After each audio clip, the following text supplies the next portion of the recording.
Anyway, I actually like the album. I'm gonna be honest. I'm not judging this on a complete rap scale. First of all, I think this is a gospel album, right? It's still gonna be technically gospel. All the words are muted. I don't even think there's a explicit version that's gonna be released.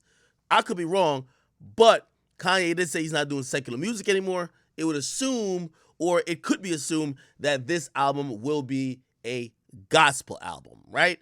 Which, truth be told, I think it's a very personal album for him. I think he put a lot of time into it. He is scatterbrained, but I think he tried to put his best foot forward. And I can't judge it like I would judge other people's albums. Like, hey, how many hit songs? How many this? How many that?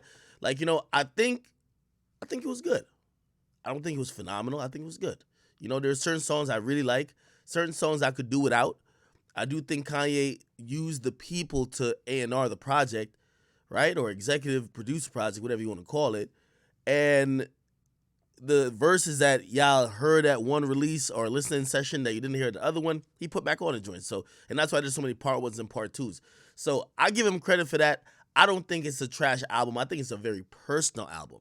And I respect that. And I like that. At this point, like, think about it, right?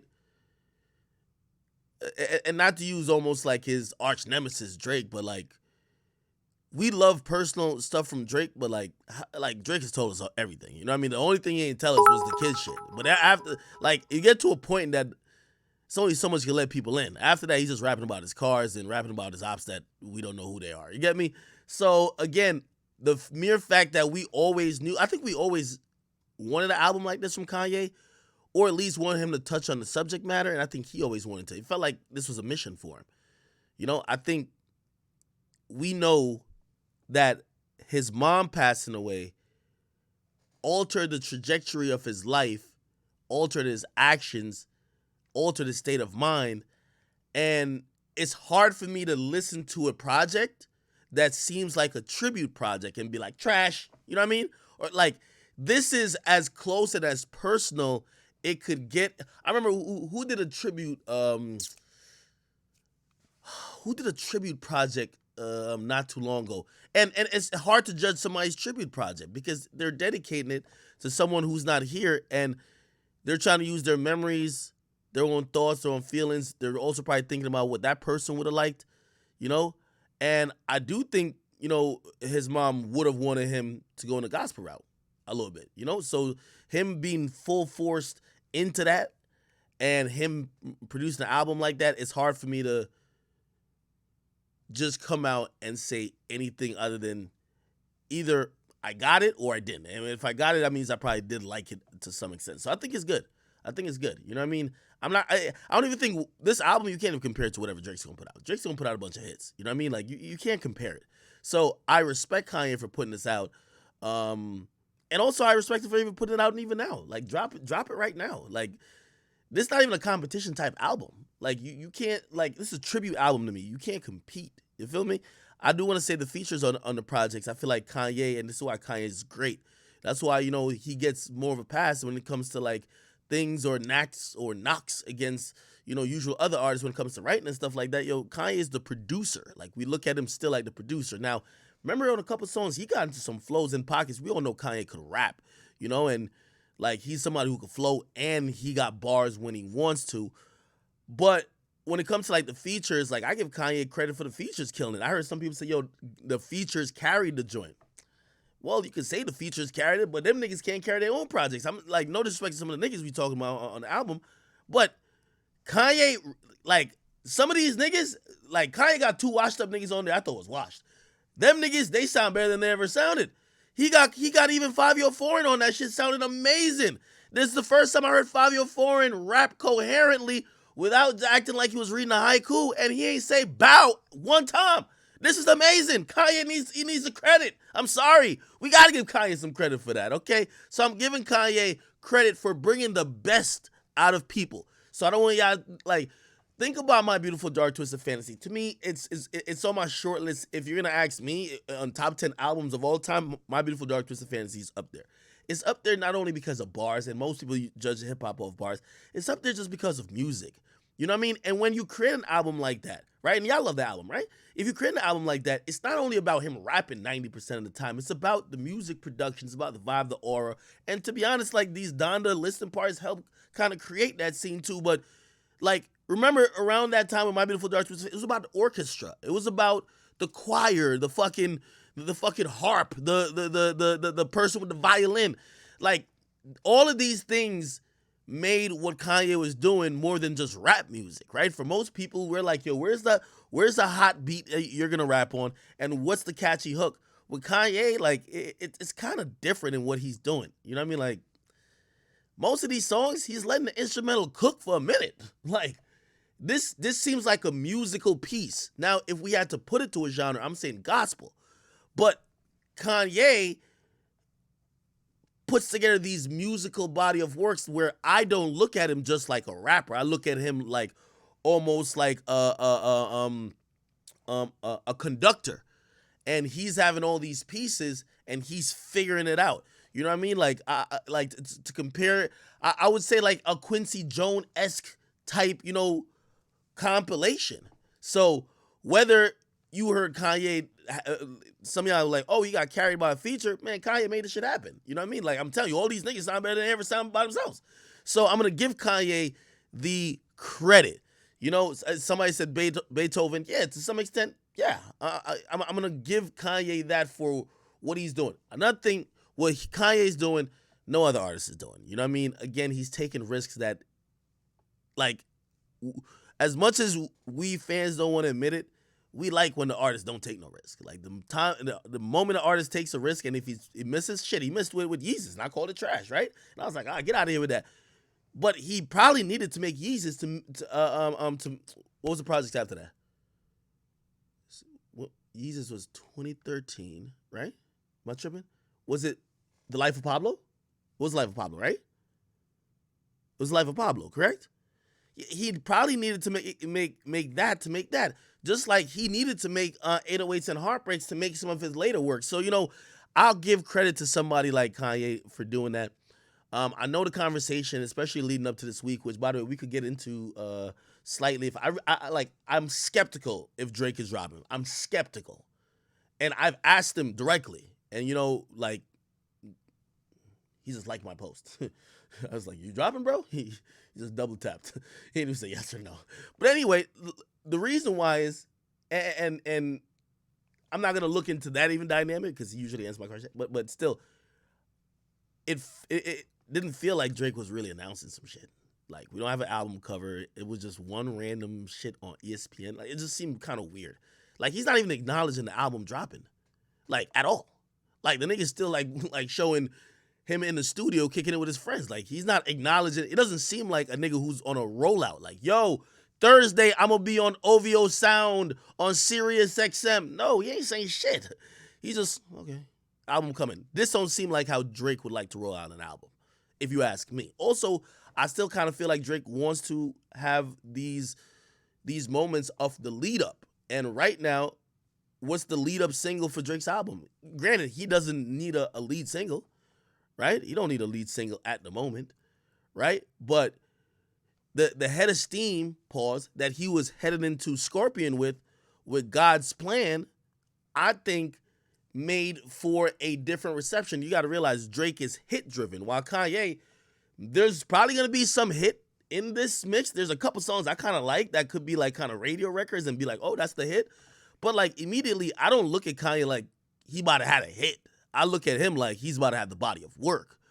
But Drake also is moving in pop, like pop level. So like you have to have those records, right? It can't be like, oh, the album cuts are great, So I just don't know if Drake personally is dropping. It doesn't seem like this rollout for him, unless you want to believe the conspiracy theories that says, well, him and Kanye been in cahoots this whole time and whatever.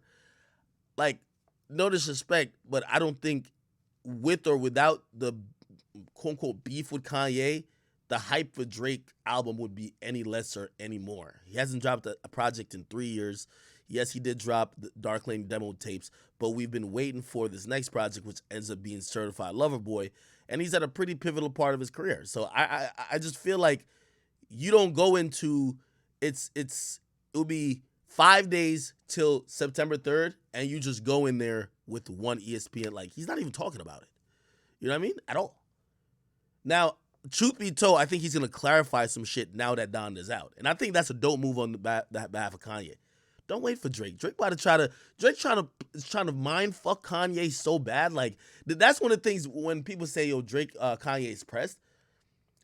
Man, I'm not saying Drake is pressed, but like, Drake is actively doing shit to rile up a nigga who doesn't know how to subliminally get at him the way he does. You know what I mean? It's like when Jay-Z uses to sneak this a bunch of niggas, and niggas is making full-blown diss tracks at Jay-Z. And you know what all Jay-Z fans said?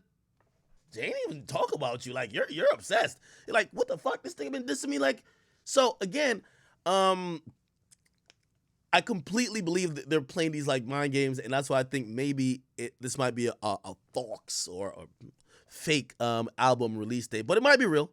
But I think now that Kanye's dropped, he'll probably unveil that. And I think Kanye did a smart thing by just dropping it on your own time. Another thing is he dropped it 8 a.m. today, but we've known this for a while though, right? I actually thought for a little bit when he was going at Drake, maybe he want to get back in the numbers game. I don't think Kanye's been in the numbers game in a while. Like, I'm like, Kanye's a nigga who like he'll drop it like one day in a release window. Like, he don't care. Like, could Kanye do great numbers? Yes. Is he making albums to do great numbers with big singles and doing all the most that most rappers would do? No. He's doing it however he wants. And I think that's a pretty freeing experience. And that's why I'm also comparing him to Drake. It's a little bit freeing experience when, bro, like I see people say, yo, he's going to do 500K. Bro, if Kanye does 200K, what are you going to say about him? Like, nigga, he's a fucking billionaire who still, his influence is so bigger than even music at this point. What you going to say, he fell off? Bro, Kanye, yo, when he was supporting Trump, nobody thought he could command every single person in hip-hop and outside of hip-hop at his beck and call to fucking show up to 3 stadiums and just everybody, Donda, Donda, Donda, Donda, Donda. And shit, even if he spent a shit ton of money to make all that happen, everybody was acting like, oh, we're done with Kanye. Kanye, at any point, he's done enough, he's earned enough, he has enough culture equity and enough creative equity that whenever he wants, he could get everybody to pay attention to him. Everybody. You get me? So if he wants to sell a lot of albums, like I've always said, if you really care to sell a lot of albums, who the fucking most influential person more than Ye? Just package it with a fucking sneaker or some shit. And this shit would have sold 10 million first week. Like, come on. Like, obviously I'm exaggerating, but still. I don't think Kanye's in that game. That's why he's dropping on a Sunday. I think also, I think he kind of sees that Drake probably going to do some funny shit with that release date. So he's like, fuck it, man. Let me just drop this shit. And I think now kind of seeing how everything went down, I think he did plan for the listening event at Chicago to be the finale. You know, it makes sense, right? It would be weird if he went to Minnesota like in 2 weeks, like, or like, hey, I'm going to Minnesota this Thursday. It would just look weird, right? Like, it would make sense for him to end it at home. So I'm glad that Kanye is doing that, and I'm happy with the album. I'm not mad at the album. Like, again, it just is what it is. Like, it just is what it is. Now, in terms of, by the way, another thing, let me address this real quick. Let me turn this up. By the way, chat, if y'all don't know, I read all y'all messages. Even like when y'all DM me and stuff like that. My truck driver chat niggas told me, we in traffic, shit be loud, and sometimes your mic is low, so turn your shit the fuck up. And they also told me stop being a bitch and having myself on mute. So I'm considerate if you're driving around, you know what I mean, doing your job, working your hard-earned money, and you listening to what I got to say, I definitely take your concerns into, consideration. So I'm going to start talking a little bit louder. Well, I'm going to turn up my mic, so it's all good. Anyway, salute to all my truck drivers, man. But yeah, I like the project, man. I like the project. Now, I always say this with Ye, and I've said this about his last few albums. I don't think Ye cares to be in music constantly. The difference between Kanye, and of course I'm going to keep using Drake as an example. Kanye, and we could argue this clearly, but both at one point in their career was the top nigga in music, right? Drake currently is now. Like after 2010 going up to like 2014, 15, it was straight Kanye, right? I think Kanye looks at that, and I could be wrong, because that's why it also fucks me up when people say Kanye's jealous of Drake, because I don't think Kanye is trying to be like the number one guy. I'm gonna tell you why. He would make more music. He would do more collabs. He would be present on the scene a lot more. He would just be a lot more like Drake is present constantly. Remember, like some people still killing me for my take on Kendrick, but truth be told, like I gotta call Kendrick a retired MC. Like he barely rap. He rap once every 5 years, or like he drop a project every 5 years. That don't seem like a nigga who's like active to me. Maybe he's active in y'all minds. Drake is fucking trying to drop something every couple of months. Yeah, he's constantly at it. I think Kanye, he knows he can drop whenever he wants, but I've always thought since Yeezus, since when he dropped Yeezus, I thought he gave up on wanting to be the number one rapper or the top rapper, or being this competition of who's the hottest at the moment or whose year it is or whose run it is. I think he was using his music to bulking up his influence and use that influence either to infiltrate fashion and do other things in his life. That's another reason why, I understand he wilds out with a genius tag a little bit, but like for all the music and cultural equity that Drake got, like he pretty much just keep that shit within music. Kanye has finessed this shit where that nigga came out making songs like Through the Wire, and now this nigga could do anything. Like it was like for a fucking second, at least maybe in hip hop, we thought maybe this motherfucker actually will run for president or something like that. Like he's used that influence from music and he's went so far with it. You get me? So after Yeezus, I don't think he was necessarily just sitting there like, how could I be the best rapper again? You get me? I think he's always dropped his music to set something up. For example, Yeezus was his cry, his plea. He said it on the Breakfast Club. Hey, I wouldn't make an album like Yeezus if that was my way to express myself while I was going through these, trials and tribulations in the fashion market.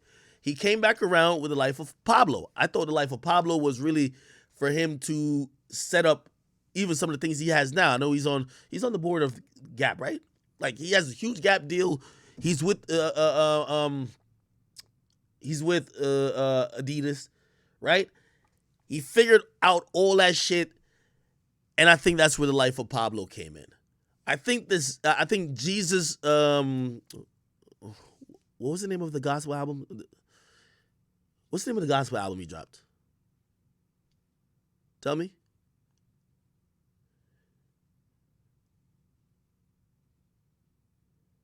The gospel album, Jesus is King.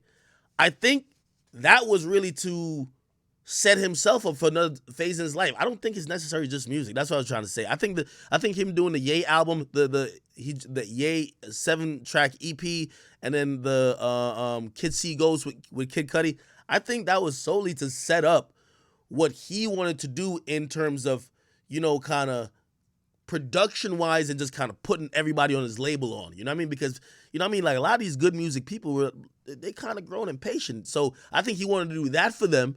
But I think this release, as I said, I do think it's personal, but I'm trying to figure out what it's setting up to be. Because I don't think you're gonna see 5 more tracks next week with Baby and Kanye. You know what I mean? Like I don't think Kanye's chasing that shit at all.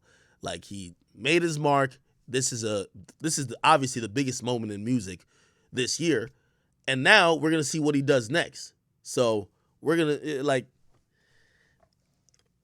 to some extent we're kind of all part of like the life of Kanye, right? But yeah, so I still see people saying Drake get my. No, I think Drake's gonna have a phenomenal fucking album. You know what I mean? I just can't compare it. I can't compare it. I'll tell you this though. I'll tell you this. One of the Drake. I'll give you a Drake tidbit. And again, like even when I'm talking to him, I'm like, because I even told him, I said, bro, I don't really know if you. I know you saying you dropping, but are you really dropping? Because I don't really think you're dropping. So it's not like I'm just there like, oh my God, yes, just tell me whatever you think, Drake. No. However, he did, and this might go around a little bit, but like I could tell for people who said Kanye and Drake, their shit is fake. Now we don't know why they got full beef or where it escalated or how it jumped off back recently, but Trippy Red a couple nights ago posted something where it showed. Let me see if I can see it. Grand Wizard, open your page up, brother. Grand Wizard, open your page. Grand Wizard here. Yo, Grand, if you hear, open your page or some chat nigga page who has the fucking meme. I don't have it on my shit. Yeah, open your page real quick. Make it on private. It's my boy right here, man. 200K strong. All my other meme pages going up. Salute the chat niggas. Memes are contagious. A lot of y'all doing really good things. I love y'all. All right, he about to open this shit right now. Okay. Here we go. Okay, cool. So, it's this picture right here, right? And people are making memes with it, obviously, like, Grand Wizard did one too. But it's a picture of, this is Kanye's, like, childhood home. People found it. They went to it. They quoted the lyrics that he rapped on Betrayal. He's 45, 44, burnt out. Randomly, they just put fuck Justin LaBoy, and then they say CLB coming soon. Now, I saw that, like, y'all know me. I'm not a fan of showing up to people's houses. Y'all should know, okay? I hate a nigga for life for that. You get me? I don't like playing those type of games unless you're trying to play death games. I get it. These guys are huge celebrities. And also, too, Kanye doesn't necessarily live here anymore, right? So, fans always think everything's a joke. Anyway, Trippy reposted this. He reposted this image, and he said in his caption, betrayal. And I wasn't going to post it because I don't like when, like, you're kind of insinuating shit about when you posting, you know what I mean? Well, even when Kanye did it to Drake, like, Kanye posted up, like, the map. Everybody knows where Drake lives, right? Everybody also knows where, like, most of these niggas live. Like, Chris Brown. But if somebody just posted, like, some picture of where Chris Brown lived, you'll be like, bro, like, that's odd and weird and kind of slightly threatening. Like, what's up with you? You feel me? Anyway, I guess this was the reaction by fans after they saw what Kanye did to Drake. So Kanye posted Drake's address on a map, and Drake fans went to Kanye's. Drake fans be active. Nigga, Meek still have nightmares about what they did to him. But Drake fans found Kanye's childhood home, wrote up a bunch of signs, put them there, and took a bunch of pictures. Trippy reposted it, and I didn't grab it initially, even though I saw it, because I'm like, I don't like it. But anyway, I grabbed it when Trippy reposted, because now, nigga, Trippy reposted. What the fuck you want me to do? You know what I mean? And Drake did hit me, and Drake was like, yo, act, please, like, take that down. Like, I don't want to, I'm not in that type of stuff where I'm sending, you know what I mean? Or not, I'm not sending, but he doesn't want to be involved. He called it goofy shit. He's like, yo, that's goofy shit. He don't want to encourage his fans to go fuck with no one's privacy, try to invade on someone's privacy. Like, you're not helping Drake out by posting CLB coming soon, 45, 44. Like, it felt like Drake was saying, I'm going to handle this shit in rap. I don't want fans doing goofy shit like this, so please take that type of stuff down.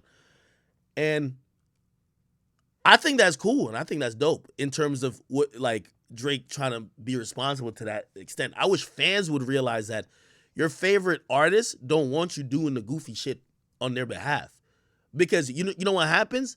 Yeah, Drake is the most popular artist at this time. But you know what Drake also told me? He's like, yo, you know why this is goofy shit? Because he's like, a bunch of people been coming to my house doing TikToks because of Kanye. So the same, it's annoying him, right? Because everybody trying to show up to Drake's house now. He don't want to keep that energy going on when if it's some rap shit, let it be rap shit. But he didn't want to be a part of this. You feel me? So, who are these Toronto people going to Drake's house to do TikTok, man? What's wrong with y'all, man? I need something to do. Anyway, so clearly Drake is not co-signing the actions of these fans, nor the fans that Kanye have now influenced and gassed up to run to his house.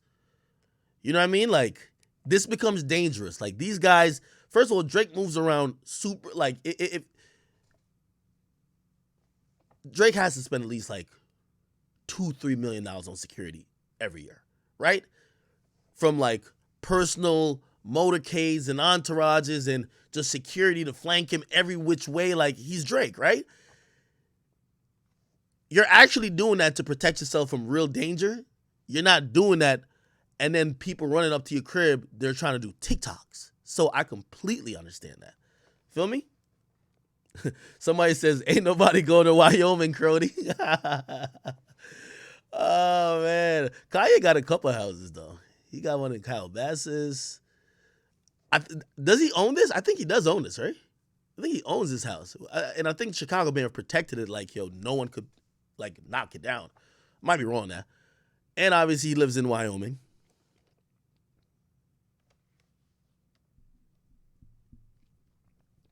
Yeah, he bought it. Good.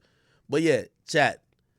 I can tell you at least. And by the way, you know, I don't want to also make Kanye look weird too. Like, I think Kanye would denounce this type of behavior. I don't think he tweeted, or I hope he didn't.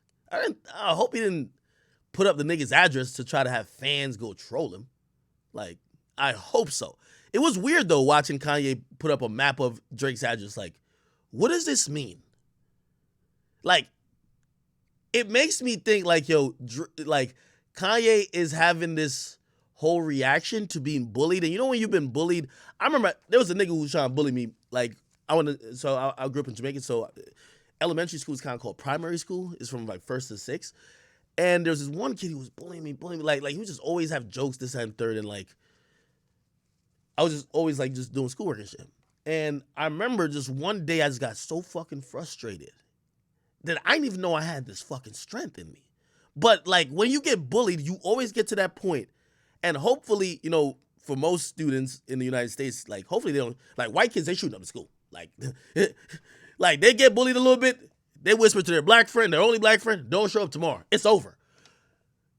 For us, regular people, somebody said Kanye hasn't been bullied. Yeah, all right, man. I really think Kanye feels like Drake is bullying him. My nigga, Kanye has begged publicly to try to squash the beef with Drake. He's apologized, explained himself. I didn't do it. You think I snitched on you about your son? It wasn't me. Yo, I really didn't know. He did interviews about it. Drake said one time, yeah, that I think he did it, and he been dissing that nigga ever since. He been alluding to fucking his wife. He been like, that's what I'm saying. Drake took that one thing and started almost terrorizing this nigga. He's alluding to fucking his wife.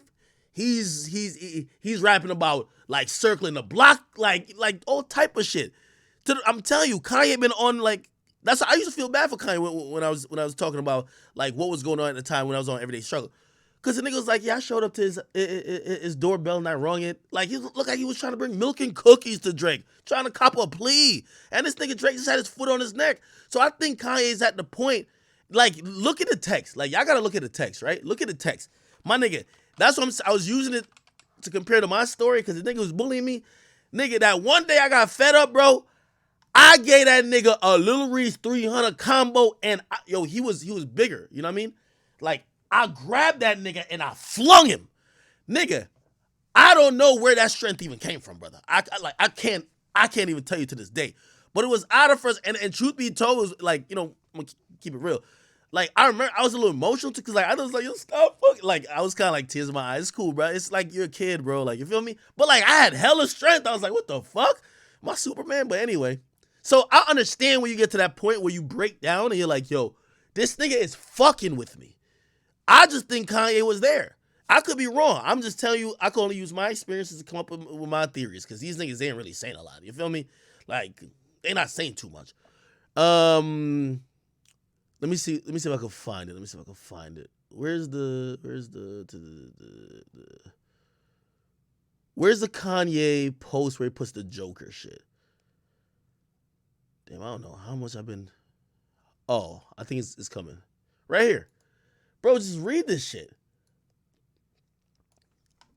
I live for this. I've been fucked with by nerd ass jock niggas like you my whole life. Nigga, that just sounds like niggas have tried to bully me my whole life. That's what that sounds like. That don't sound like that to y'all? It sounds like that to me. And he's like, it just sounds like he was just like, yo, I'm fed up, nigga. You ain't about to keep like poking at me and playing with me. Fuck you.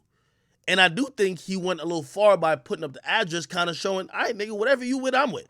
Because Drake been rapping about circling his blocks. Like,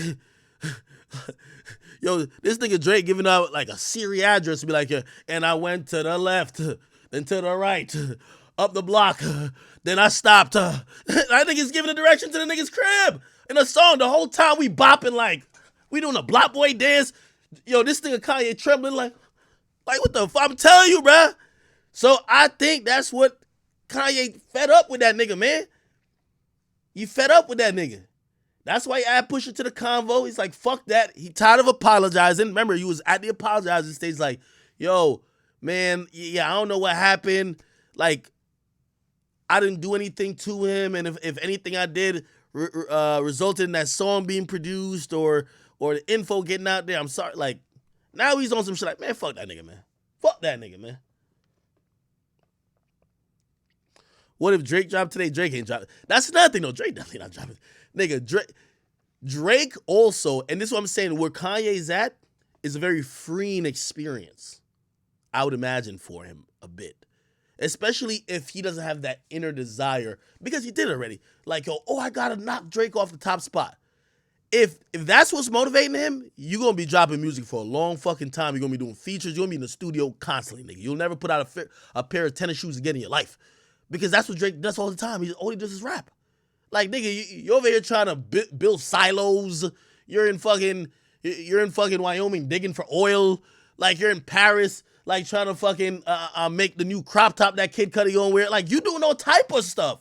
Like, this nigga Drake only doing one thing. Like, Drake on like one thing. So, anyway.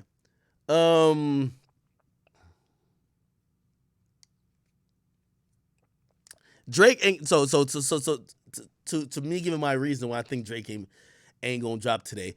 Drake is dropping, and I think with notice, Drake is his own competitor. Like Drake, like even the talks in the last year, yo, this is finally the moment. Drake falling off, which by the way, that conversations came up in the last 3 years, right? And by the way, he did a good job of shutting it up with Scorpion, right? Actually the last 4 or 5 years, right? It's right around like 2017. Once Kendrick did Damn, like 2017. And remember Views, like I think people have warmed up to Views. Views has now gotten more important and sounds better in hindsight, but niggas used to hate on Views. You feel me? But people have been saying this whole fall off thing. Bro, the only time people will really have some solid proof when they're like, oh shit, like Drake is falling off, they're going to use him against himself. Yo, he drops on a Sunday, so instead of doing 800,000, Drake sells 400,000. Drake selling 400,000 first week on an album, or even 300,000. Niggas will be like, yo, he's done. We told you, little baby, it's his time. Like, niggas is listening to Young Boy now. Like, niggas don't say anything. You feel me? So, again, it's one of those things where I think even Scorpion was an attempt to try to outdo himself and do something that would try to further his legacy. Like, Drake is on legacy timing right now. He's like LeBron in a way. I always compare him to LeBron. Like, man, Bron been the best player. And by the way, Bron still wants to be the best player every year. But, like, Bron knows that right now in his career, it's about the legacy. Like, people want to mark the year when they're like, yo, yeah, Bron was never the same then. You feel me? Oh, this was the year that Bron got eliminated in the first round? Oh, shit. This was what happened after this year. You know what I mean? So, it's legacy talk. I think Drake wants to continue to have classic. I think he wanted to have a bona fide rap classic. That's why he was trying to separate the albums for Scorpion, right? I think he wanted to have a bona fide or a certified rap classic, and people still didn't really give him that, you know what I mean? And I think he kind of realized, like, man, fuck it. Like, you know, in conversations he had with me, niggas say, yo, my next album, I'm looking more towards Nothing Was the Same. He's like, I believe that was a classic for me. That was around the right length, this and third. I'm going there with it. I have a lot more to talk about, because that's one of the things I was worried about. I'm like, yo, are you going to have a lot to talk about? Still, like, Drake is telling us everything about his life. You know what I mean? Like, How many more stories did he keep in the tuck about when he was 16 and like he snuck out the crib and stole a car, stole his grandpa's car, his uncle's car, and was taking some chick out on a date and piped her down, you know what I mean, in the bushes or some shit, you know what I mean? Or the chick in the strip club that did some shit. Like he's told every story already. You know what I mean? So it's one of those things where now his life is less relatable. Like when that nigga's gonna talk about, oh yeah, I just copped a new car. Y'all niggas will never see it unless it's on my Instagram. Like you're like, okay. Like it's a lot of bragging now, you know what I mean? Like, but it's natural. The nigga told you every broke story he had. Now all the stories and new experience he's making is some rich nigga shit. I just bought a cargo plane, while your fucking other favorite rappers are renting little itty bitty jets. I'm on a cargo plane, bitch ass nigga. Yeah, that's the type of shit he got rap about now. You know what I mean? It is what it is. So people are gonna judge Drake in terms of his sales. If his sales is low, compared to like his last album, oh, he falling off. Honestly, I think they're gonna judge him if he don't got as much number ones. Think about Scorpion. Scorpion had Kiki, Do You Love Me? He had what else? What else? God's Plan. He had a bunch of songs, a plethora of music that was fucking just chart-topping, dominating songs. Before that, with what project was it? He had One Dance, Controller. Like his albums have buying, and truth be told, like when we think about his albums as well, well, I'll say more with Views, and this is why I think Views is getting more. Let me look. Let me just make sure. What was on Views?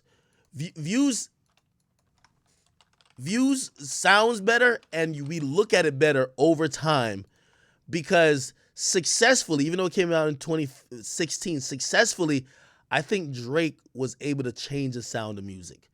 Like, he brought in, you could call it culture vulture or whatever the fuck you want, but shit, he had people listen to songs like this. And truth be told, even right now, I wish Drake would get back on some Jamaican shit. The different vibe, everybody was making just like island type songs. I'm not saying Drake started it, but he was one of the main proponents to make that the thing in hip hop. Everybody, nigga, Tiger went to motherfucking Jamaica and was trying to make a song. You feel me? Again, obviously you gotta give Rihanna credit too because work came before. But yeah, these were the bops and the vibes, man. Like this kind of brought out an international element in music because we saw it on More Life as well. So that's all I'm saying. I remember people always talking about Views or More Life. I remember, go back to skit with me and Joe. I don't know if it's still up on YouTube for Everyday Struggle when we were doing an intro. Mad people used to say More Life was better than Views. Fuck that. Views is better than More Life. Nigga, remember Views was the album that was supposed to be Drake trying to almost recreate Take Care. And obviously his life had progressed to a certain point. But even from the intro, Keep the Family Close, you know what I mean? Him trying to address certain shit. You With Me, you know, Feel No Ways. He was still rapping about some shit going back in his hometown, Western Road Flows. That was him doing that. Still was fucking with his, you know, his Houston, like, I don't know if we want to call it, like, influence, Faithful, you know what I mean? Introduced the vision. Had WizKid on that bitch. Yeah, that shit was pretty good in hindsight. Views is better than More Life to me still. But still, all in all, I think Drake's rollout at this point, I think whenever he's dropping an album, I'll be shocked. Which if Drake finesse me, I'm gonna be tight. But I'm canceling all my plans for this Thursday. Okay? I'm ready for Drake to drop CLB. I don't think he gonna drop it, but in case he do drop it, we gonna be here on stream. I don't know. It'll be an interesting time. I really think his rollouts are like this these days. Announce the album. Well, people know the title. Drop the album cover and drop a song. Get that 2 weeks. Do some motherfucking. He's gonna do an interview. Like Drake always does a big interview. Like we know. Like we kind of know the Drake process. Like we don't hear no interview coming out with nobody. We don't hear nothing kind of going on. Like, I do know he's been shooting music videos, but ain't really hear what's going on. You feel me? Somebody say, and truth be told, I think somebody just said it like, yo, he's dropping a single. Maybe he just, wait, thanks for that comment. Maybe he just drops a fucking single. Maybe he drops a single. I also think that Drake didn't want to line up with Kanye. Not because he thought that Kanye would have a better album. It's just that, man, Kanye just made a really meaningful personal album. Kanye West at this moment is once again reclaiming his cultural equity, and people want to see him win. Kanye West pretty much put the whole fucking industry on his album. He got Shenseea on songs twice. You know what I mean? Like, he brought Ruga out. Like, come on. Like, he's giving everybody an opportunity if you got some talent, right? And people want to see Kanye win. Like, you just went through a divorce. You want to see him win. Like, that's the thing about also, like, even entertainment, but just in life in general. Sometimes you want to see niggas go up, and then when they go up too much, you be like, all right, you need to have a humbling moment. And then usually that moment, they love to see when you're down. You know what I mean? And right at the moment when, like, you're going to be down and out, they feel sympathy for you, and they want to bring you back up. And I think right now people want to, once again, appreciate Kanye. Like, everything everybody's saying about Kanye now, niggas was not trying to say when he had that little MAGA hat on. You feel me? Like, niggas like, fuck this nigga, man. So, you know, people do change. So I think Drake didn't want to line up against him because Drake would gain nothing. Drake's going to probably put out a good album, but Drake don't need no musical competition to win. You know what I mean? And, like, if anything, it would probably help Kanye in the competition aspect, because in that aspect, like, people are going to go from one to the other. Niggas going to listen to Drake just regardless.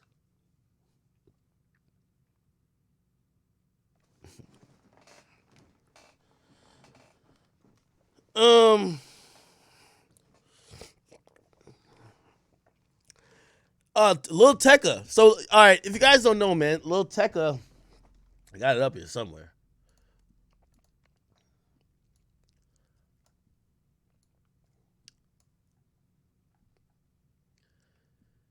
We Love You Tecca 2 is expected to sell 35,000 first week. I see a lot of people, they're like, oh shit, whatever, whatever. I asked those same people, why did you think he was going to sell more?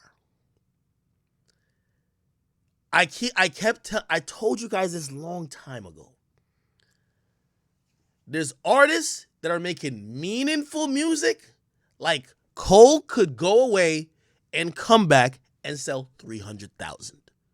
His music is meaningful, it's impactful, it's cultural. It's not jingles.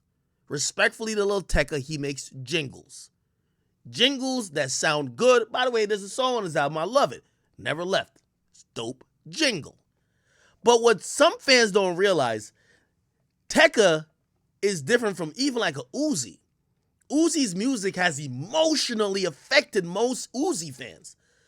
Uzi's breakup album has been a soundtrack of people's either relationships or maybe breakup. Uzi's music actually connects with you more than is it catchy or not. Tecca is it catchy or not nigga. When he first came out, the album he had Ransom on did like 70K. I quickly said, unless he adds substance, and none of y'all want to admit this, if these artists don't got no substance, they're only as hot as their last hit. Ransom was a top 5 song. He sold 70. You know what I said to myself? Unless he starts to build an audience that care about him, and that's also the difference between all these things and X. Like, it wasn't just about, oh, does X have a catchy song or not? Like people were fucking, like, invested into what he was saying like it was fucking, like, gospel. The point is this. When an artist gets, and Tecca is not a one-hit wonder, but his biggest hit, I don't know if he'll ever be able to replicate. So for me, that gave the ceiling of his career. Now, that's no knock against him. Being able to drop music and sell 30,000, depending on how your lifestyle is and depending on what your label's giving you too, you might be cool. Now, if you're going to say he fell off, if you think Tecca is as hot as he was when he dropped Ransom, like, they were playing, like, no disrespect to Tecca, but nobody's playing none of Tecca's music right now in the club. Nobody. It's not happening. Ransom was getting played in the club because it broke down the demographic of what Tecca appeals to. Tecca appeals to kids on the internet. Streamers. Cool. But niggas in the streets ain't really listening to Tecca. Niggas who are going out, like, and again, you don't need to be in those environments to just kind of know. If you really think that niggas is going from Pooh Shiesty to Lil Tecca while they're driving around in the hood, like, bro, like, come on, bro. Like there's fucking demographics. So what I'm trying to tell you is that Tekka, I think he could continue a great career here. But if you ask me if he fell off, okay, he fell off from being lit with a number, was it one single? Okay, nigga, he wasn't gonna get a number one all the time. For Tekka fans, get used to this. This is the new normal for Tekka. He's not a 50K a week artist. He's not a 60K, 100K a week artist. He's not building up to get there.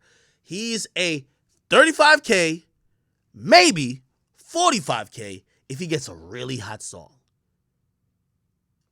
It's okay. There's nothing wrong with it. So for the people who are shocked, what are you shocked about? What are you shocked about? What do you think Tekka was? Uzi? I love Tekka, but do you think Tekka got like a dedicated stand base, army stand base like Cardi? No. He's a cool guy that makes dope jingles. 35K isn't bad. Okay? Anybody who tells you otherwise don't understand what it takes to be popular. When you're internet hot, this is a range you're going to do. So, like, you might be like, yo, how is he? You know why y'all thinking he flopped? You're like, how is he selling 35K? All my favorite Twitch streamers listen to him all fucking day. And then I go onto some meme pages and they're posting about him. That's cool. But nigga, there's a whole different side of the world. Same with me in terms of my popularity. There was a time I was only just like YouTube popular. I got on Everyday Struggle, hit another demographic, and I was glad to do that. Bro, Tekka hits one demographic. There's a Twitch streamer nigga demo, and that demo is gonna sell 35. I'm telling you right now. If that's all they do, 35,000. Don't think it should be a fucking copy more. It's gonna be 35,000, okay? Get a good jingle, put an album together, and keep it moving.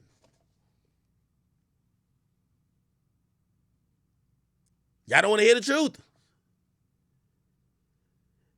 It's all about perspective, though, right? You know the people, there was 4,000 comments on this. Let me look. How many? It's 3,000 comments. What? Wait, how? Yo, he went 20 for 20. Yo, he dropped 81 points. Nigga, he did, but the only niggas listening is you niggas on Twitch. That's it. That's it. Like, that's fine. And by the way, if Tekka wants to be a bigger artist, he'll challenge himself to do both. That's the thing why Drake is so big. You know how you sell 900,000 first week? You got to make love songs, gangster songs, storytelling songs. Y'all are liking some niggas who got a couple jingles, and y'all think they're going to sell a lot?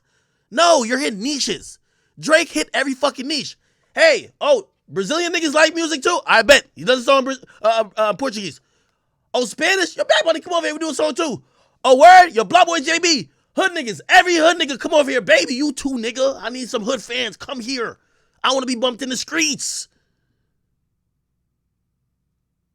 Bro, he hits so what I'm saying about Tekka, if y'all want Tekka to sell 100K, his music needs to connect outside the demo of the internet fan base. He needs to make a song that's grown up enough that people could bump in a club. Maybe have some shit that people could be like, oh, this got me in my feelings. That's why you see niggas like, yo, if you say who's more popular on Twitch, Lil Tekka or A Boogie? No, let's not A Boogie. Lil TJ? They'll be like, Tekka. We love Tekka. It's Tekka versus Eddie. They still have a dumb shit. Lil TJ makes music. Think about his song that went number one or whatever it was. Steady call my phone. Nigga, that's a heartfelt song, my nigga. It's a jingle too, because it's catchy, but it's a heartfelt song. That nigga's making music that could be a soundtrack to your emotions. His music is gonna resonate more. I'm just trying to tell y'all, stop being stans of these artists that their music is only hitting on whether it's catchy or not. Uzi would be Tekka if Uzi wasn't intrinsically inserting into his music his love life, breakup, and shit like that. We felt like we've lived with him. That's why if y'all wonder why Uzi got a big fan base, nigga, I'm telling you. Nigga, when I play P's and Q's, it's not only because it's like a bop, nigga. It reminds me of an actual situation I was in. It reminds me of some real life shit. It's bigger than music now. It's cool. I could sit here and be like, I got red, I got black, what you want? Hop up in the... That's cute. But after that song goes off, I don't think about it again. Music that touch people. That's why nigga like Rod Wave always gonna be lit. Why you think niggas like Kodak and Youngboy gonna always... The kids love them and they're gonna be felt by other people that's not in the kid environment. They rapping about feelings. These... Like, why you think niggas like, no disrespect, Lil Pump deteriorated so quickly? Because once the jingle can't hit no more, your music ain't about shit.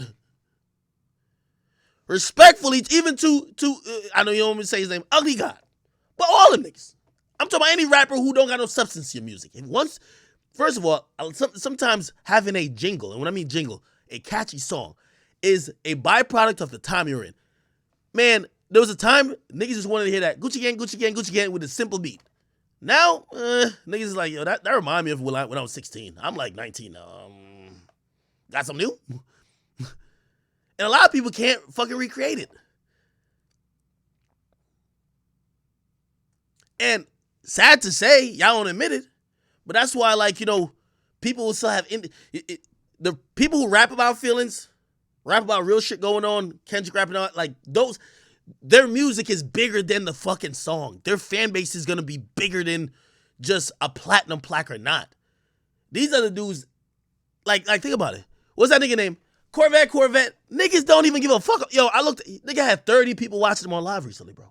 I'm keeping 1,000 with y'all. What the fuck happened? I keep telling y'all, some of these songs with no substance. Now, I'll also tell you this, though. Like, you see, street rappers, this is why street rappers also have definitely a fan base who will go harder for them. Most of these niggas, you're seeing, like, they can't tour like that. If you're a street rapper, you can tour. It's not about it, like, yeah, Back in Blood is just a hot song, but niggas could relate to that differently. They're not just here for, is it hot or not? Y'all are having unreal expectations for rappers who are rapping, and it's only if it's hot or not. Tekka music lacks substance. Not only Tekka, 20 other niggas lacks substance. People can't see it, they can't touch it, they can't feel it. They could only enjoy it when they listen to it. Lower the bar, stop having so much expectations for them, hope and push them to get a hot jingle, and whatever numbers you like to hear or see, you'll see it. But until you see that, you're going to see 35K, 20K.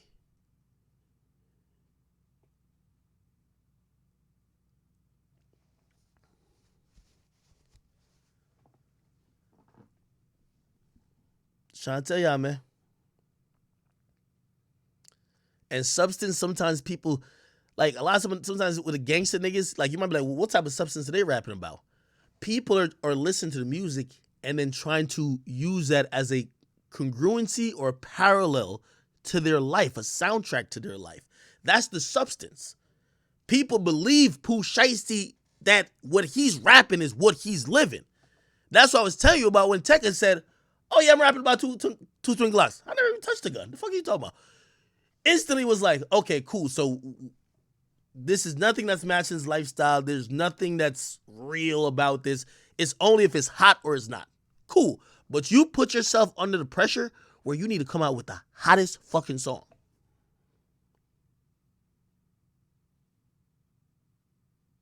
Man, you know how many songs from quote unquote niggas who we believe are hood niggas? The song ain't even really that hot, but you might fuck with one line. You fuck with one line or like two lines, you're like, yeah, that nigga a demon. You fuck with the song because of that. For Tekka, that nigga gotta have a whole hook. He gotta be doing the most. This shit gotta be catchy as a motherfucker for you to keep bumping it. Tell you. I'm listening to some of ESTG songs. I'm like, this ain't the catchiest thing in the world, but I think just said like some shit that sounded. I'm like, damn, that nigga living like that? That's his substance. That's his substance. Like, I'm trying to tell y'all what substance is.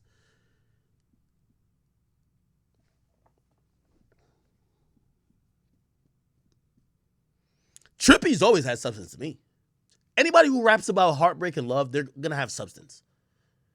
Because it's like A Boogie, it's like Lil TJ, it's like Uzi, it's like Trippy.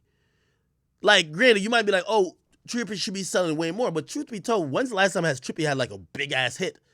Trippy just selling around the same numbers, 50 to 70, by just his audience fucking with it every time. Like people that love that type of music, he's not leading with no singles. Well, this time obviously he has one with Drake, but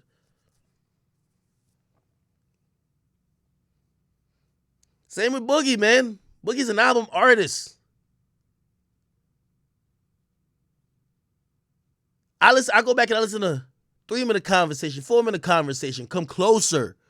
Like songs that make you put you in your feelings. Anytime I'm on these, I'm on my man, fuck these hoes wave. You know I play? Jungle. Timeless. And these are songs also because, you know, somebody gonna be like, well, Tekka makes songs like that too. Again, Tekka has to cross over into the non-internet space. What I'm trying to tell y'all about artists like Tekka is that he's consumed, I'm not saying he makes whack music. I think he needs to have more substance, but a lot of artists do.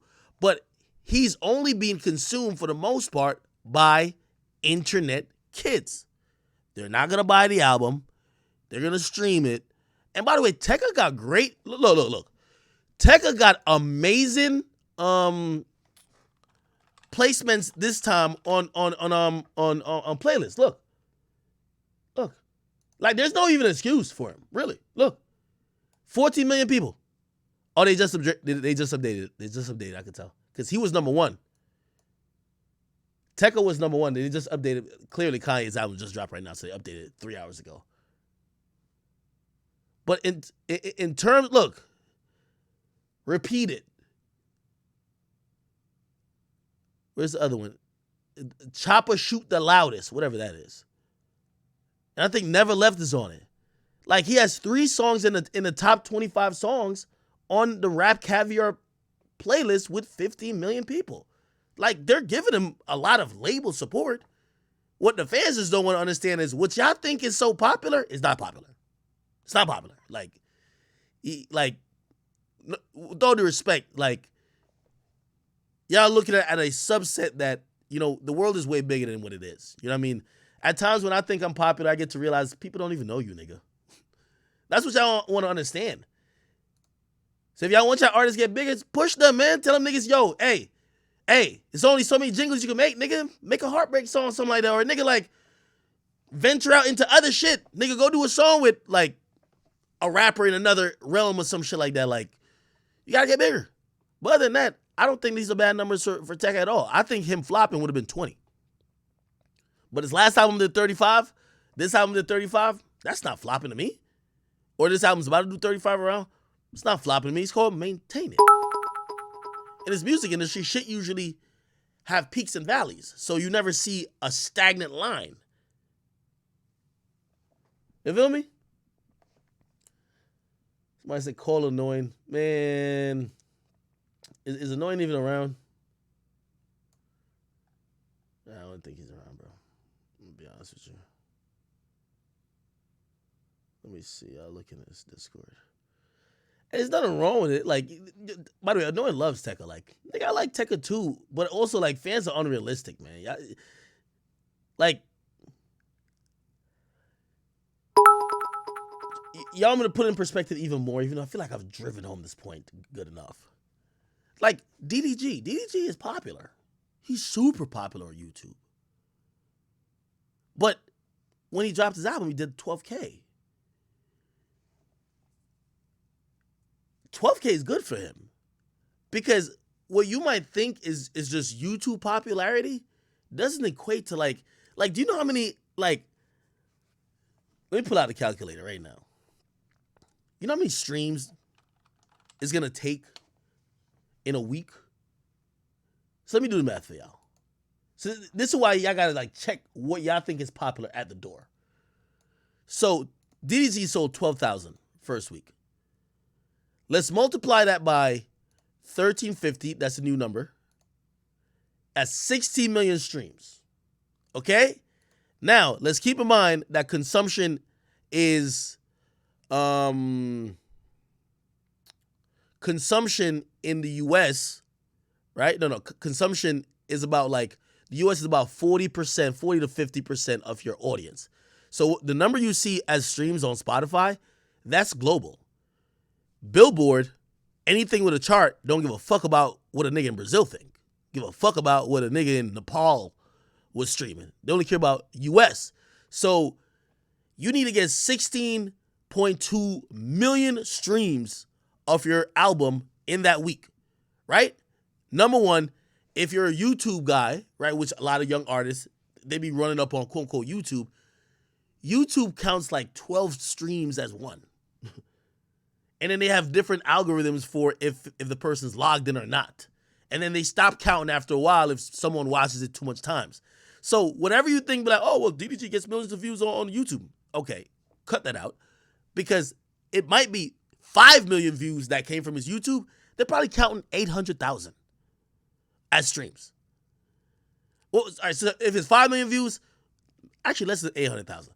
If it's 5 million streams that came from that album from YouTube, right? Around 2 million of them are going to be from the US. Then from the 2 million, they got to crunch it down because is it ad support? Is it not ad support? Is the person logged in? Is it multiple person streaming it 20 times versus person streaming 100 times? They're going to bring it down so that 5 million streams turns out is like 300, 400,000. So you have 400,000 streams. You need to get to 16.2 million. But on your YouTube, you're looking like, I did 5 million. No, nigga, you ain't do 5 million. And it's not just a DVG. This is at anyone, right? This is like YouTube doesn't matter as much as people think. And also people see these numbers on Spotify and forget that that's global. Now you still get paid from it, stream to stream. But when you're talking about charts and numbers, like I be loving like my international audience. They be caring about Billboard. Like if you're in the UK, there's nothing you could do to affect the US charts. Nothing. If you stream the song, it doesn't count for the US. If you buy the song, it don't count for the US. You get me? I don't think y'all realize that. Y'all do know that, right? Like the charts that I post, if you're in Canada, nothing you do could change that. Like nobody cares what you do. You better get on a VPN. Like I think I've seen people be like, yo, we're the UK fans of such artists. Stream it, and I'm like, you trying to run them up on the UK charts? If you're not in the United States, whatever you do does not contribute to the Billboard tracks for US. There's Billboard for Canada as well and Billboard for the UK. But the one that you see everybody report, me included, is US. Like, for example, KSI goes number one on the UK charts. But nobody posts that, at least in the US. We don't care about that. Like, who cares who's number one in the UK? Now, when he crosses over and he makes, like, he just made the Billboard with a song with him and Wayne, it made the US Billboard. Now, oh, okay, cool. That's dope. Now, it's not number one, as he would be in the UK, but shit, at least he made it over to the US. Somebody said drop your music with VP. No. It's not about the person who dropped their music. It's about the user. Like, you got to realize, for example, like, I don't know, name any artist. They might have a huge UK fan base, right? Those fans aren't going to be the ones. And by the way, that's another reason why when people see sales, it doesn't mean that person's as popular outside the United States. I think Lil Baby went number one in the US, but on the UK charts, he wasn't number one on the UK charts. He's not popular like that in the UK. He's not popular like that. Like, he's popular here. Also, that's how people could see about tours and shit like that. Okay, cool. Your shit's streaming well in Slovakia. Let's go over there. Let's go to Russia or some shit. You know what I mean? But I'm showing you how hard it is to even get 12,000 sales, right? This is why when y'all are talking about Tech and his popularity, it's like, I think y'all think it's that easy. That's why for most people, when I'm telling y'all, even Drake, I'm saying for Drake to do 800,000, he needs to have a fucking lightning hot single. He needs to drop a single that's going crazy. You know what I mean? He's not just owed 800,000 in the US. Now, globally, he probably gonna sell like 1.5 million globally. But if you just want that in the US, remember your Canadian streams don't count, this and third don't count. You lead with a song and you use that song being buffered up by all the shit they put behind a single to go into the album. That's why I think Drake not gonna drop without a single. Unless it's some song that is like, it's fucking mind blowing. Like, yo, me and Kanye were dropping. I got a song with me, Kanye, and Hove. Then you don't need no lead time in that. Just drop it when the album drops. But God's plan, nigga, God's plan, if you ask me, God's plan put Scorpion's release date in motion. Remember, there was mad shit being leaked. But when that shit, and by the way, remember the story of Trippy getting taken off God's plan? Nigga, he got taken off God's plan because the shit got leaked by Trippy's DJ, and Drake saw how hot it was, and Drake said, fuck it, I'm putting this shit out right now. I don't got time to wait for your fucking verse. I'm putting it out right now. They love it right now. Once that went out, they planned the video and followed up by the album. Let's fucking go. But yeah. All right, was that too hard on Tekka, people? I like Tekka.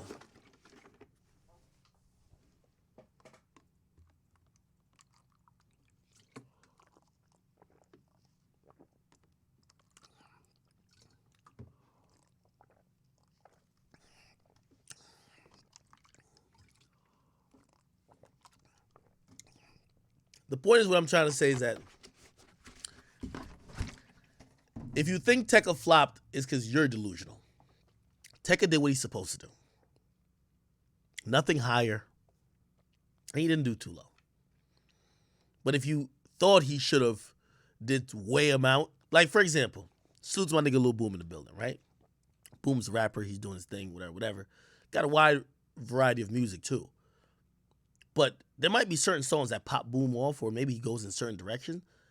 And he got to know what the ceiling is. Like, you can't pop out and be like, I'm going to sell 400,000 thinking that. Nigga, no. You're not going to sell 400,000 if you do this type of music. You get me? Or if you only keep your appeal in this type of way. That's how it goes. Don't say no who. Big Boom in the building.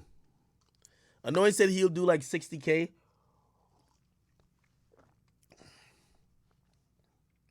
I don't know why you would think that Tekka would do 60K if he's under the impression that if people like the album more, the sales will go up. No, this is marketing. Your last album did 35. You don't have a bigger song than some of the songs that was on the last album. You should probably do around the same or less. There's nothing wrong with it. Like, I think people like Annoying is misguided in what they believe the music, like they actually think it's because how good your songs are that makes your sales go up. That's not what it is. So if you so he probably, heard a couple songs like, damn, this is way better than Virgo World, and like this is gonna go crazy. No. Does he have a big feature that's gonna shake shit up? He has like a lead single that's gonna go wild and go top 10? No? Okay, he should do around the same or less.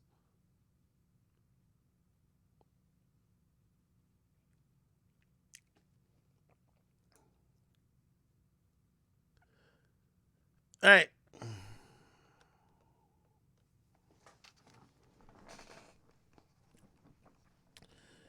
What did I not address as well? I feel like I missed a few things. Kodak Black reached out to me. I'm gonna hit him on the phone today, see what he's talking about. What do y'all think about this Kodak Black and Jack Boy beef?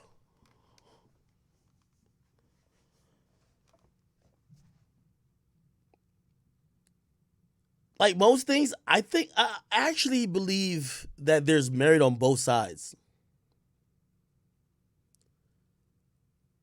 And that's why it's also difficult to judge the situation when the two people were friends.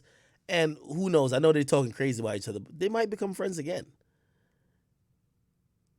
I think both of them are kind of saying some shit that might be true. Maybe Jack Boy did beat up Kodak one time when they fought.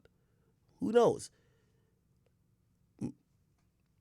Maybe Kodak ain't really being upfront about, like, it is interesting timing that the first time we've ever heard about, like, hey, the beef with Young Boy started because of Jack Boy is now.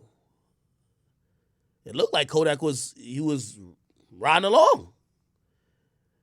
If you the boss, you wouldn't ride along with the beef that your worker or the person who, you know what I mean, that reports to you started, you would squash it. But you roll with it for a while. Now, for whatever reason, I don't know if it's beneficial or whatever, to squash it. Now it's like, okay, let's squash it.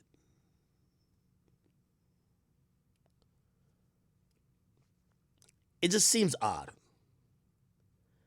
It also seems odd that Kodak is talking about money and all that business stuff online.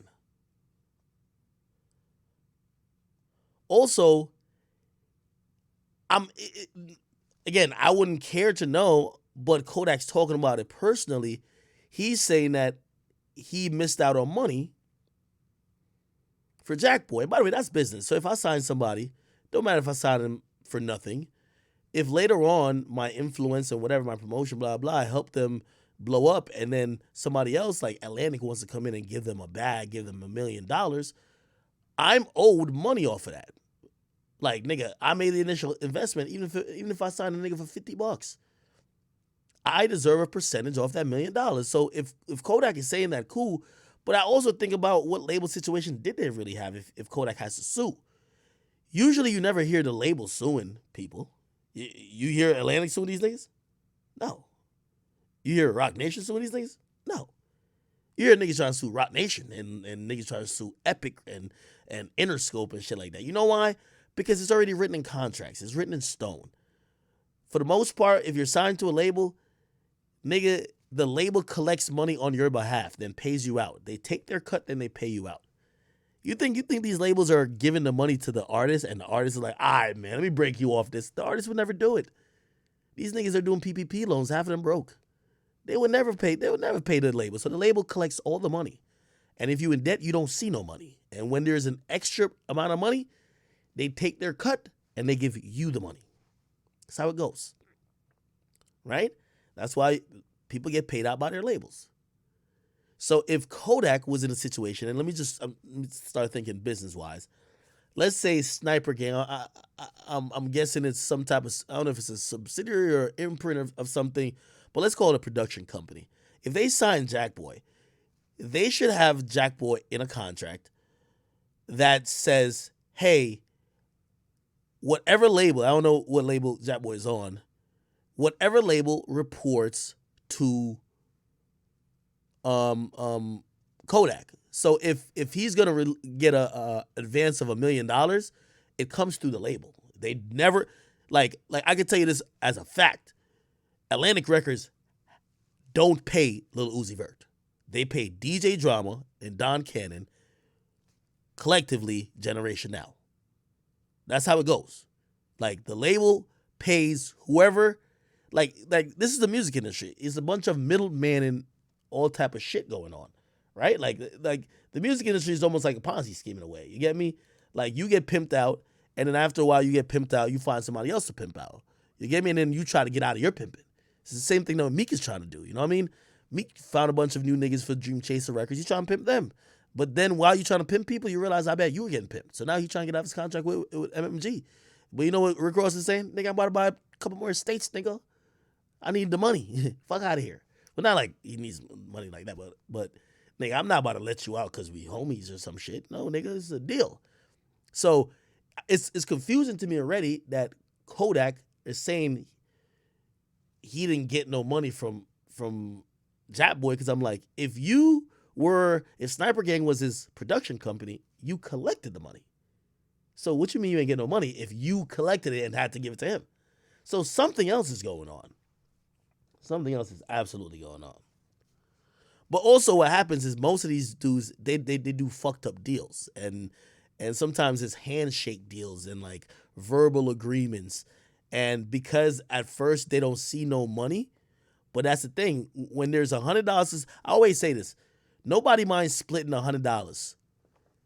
Let it be 10 million. You'll see how niggas start getting. Like, this is a classic case of an artist.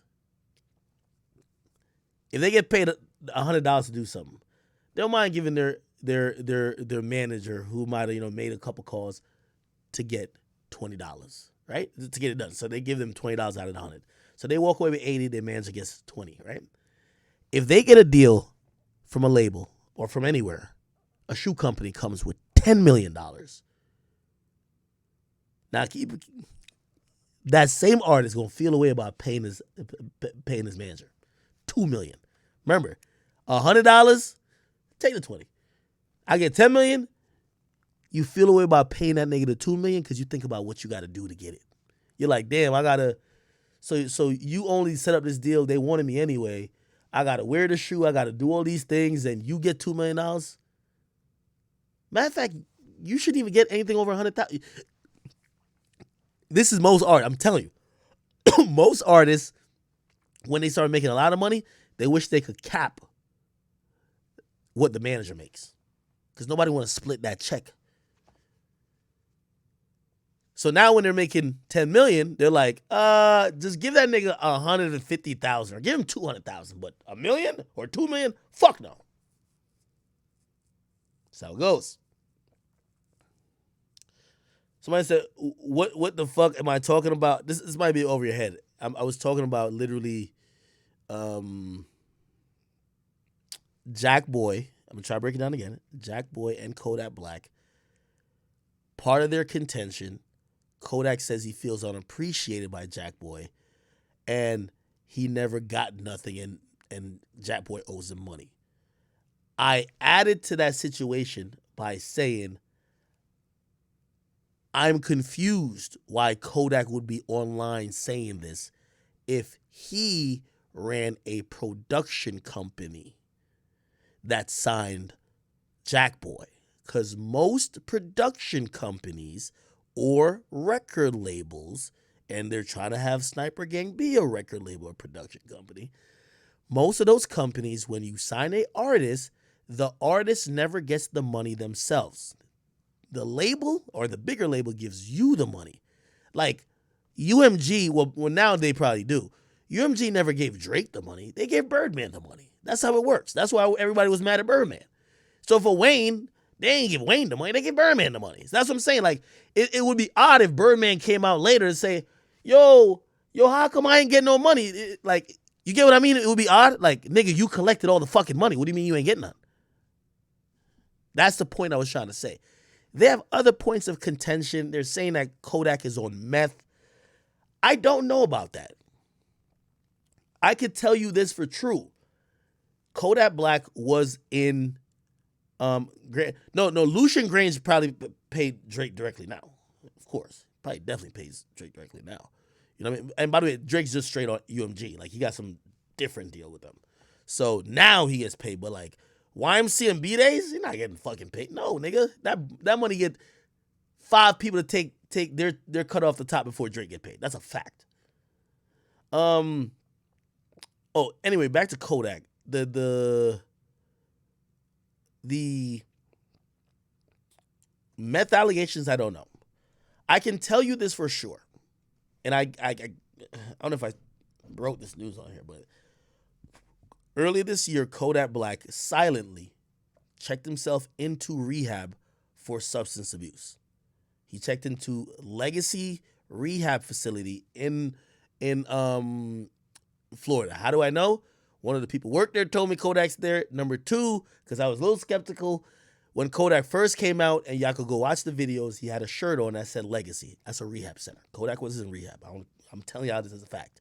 I don't know what he was in rehab for. I don't know. So meth is a heavy accusation. When I hear meth, I hear people deteriorating. Like that sounds serious. You get me? Um, chat, you know I be doing everything. So I would never just throw out. And by the way, when I asked the person who was telling me that Kodak's at this rehab facility, they claimed, and I don't know if anyone that's ever worked at a rehab facility. This is what they told me. They said, we know he's checked in. They have him on a special unit that nobody else sees him really. But also, you have to be his primary care person to see what's either prescribed for him or why he's there. So basically, they were saying, since we not dealing with him, we can't tell what he's here for. And I guess that was their privacy thing. You get me? But also, Kodak was on live talking about popping pills, so maybe he was in there for being addicted to some type of prescription medicine. Also, like y'all might be like, what the fuck? When in jail and in prisons to deal with anxiety, to deal with other things, they could prescribe you shit. Who knows? Maybe he got some type of addiction to some type of prescription pill or something of the sort while in jail. And I would think, because he has not gotten in trouble for that, for him going to rehab, maybe something that developed there, and they're not gonna violate you or whatever, violate you in terms of like your probation shit. Even though I don't even know if he's like on some supervised shit.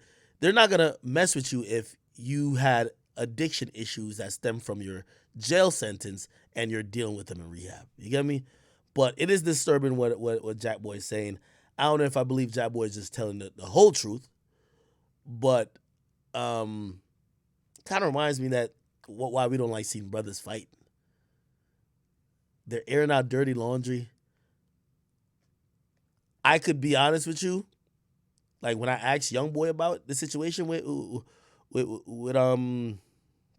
because Young Boy didn't know. He was just shocked by certain shit that was happening. And I was asking, I'm like, yo, bro, what really happened? Like he confirmed to me. He said, yo, them niggas mad at me over a chick.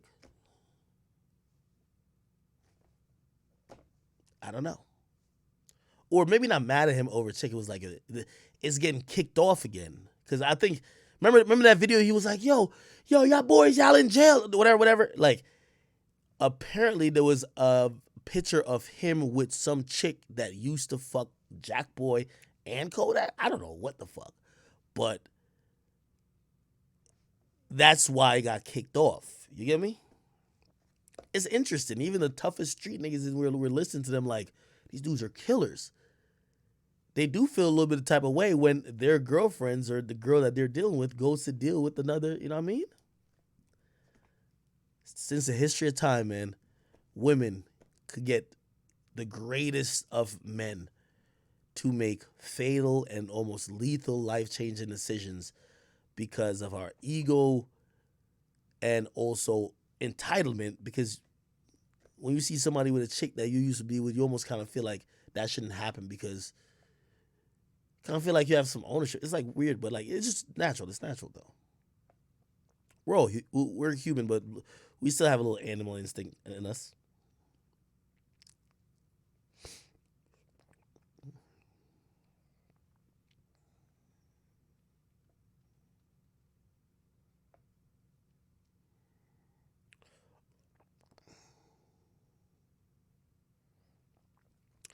Give a Young Boy update. I'll talk to the Young Boy's team soon, and I'll figure it out.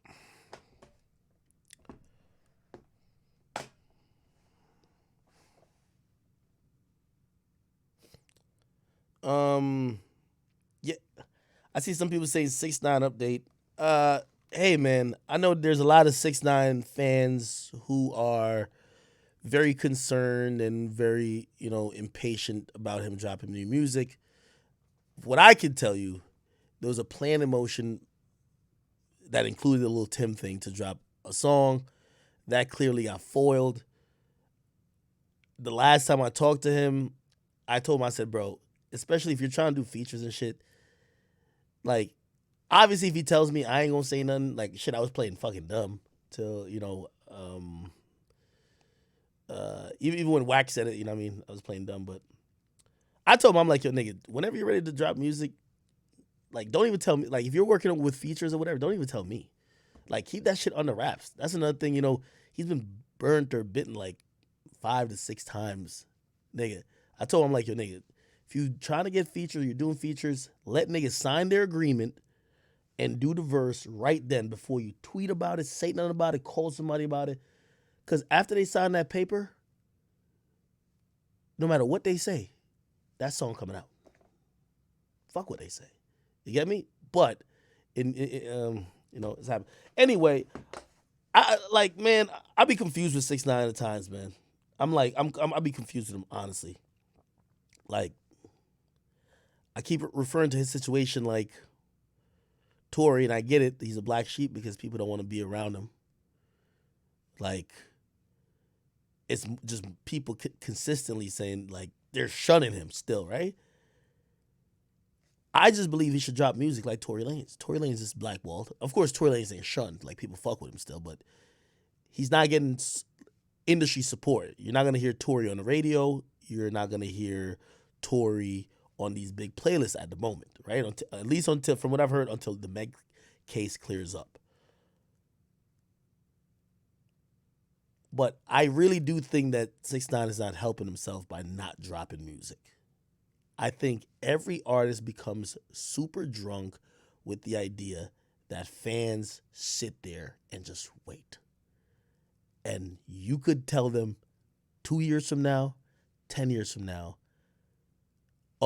and just pop up randomly out the blue. Maybe I have a different point of view because I came up through YouTube and making content.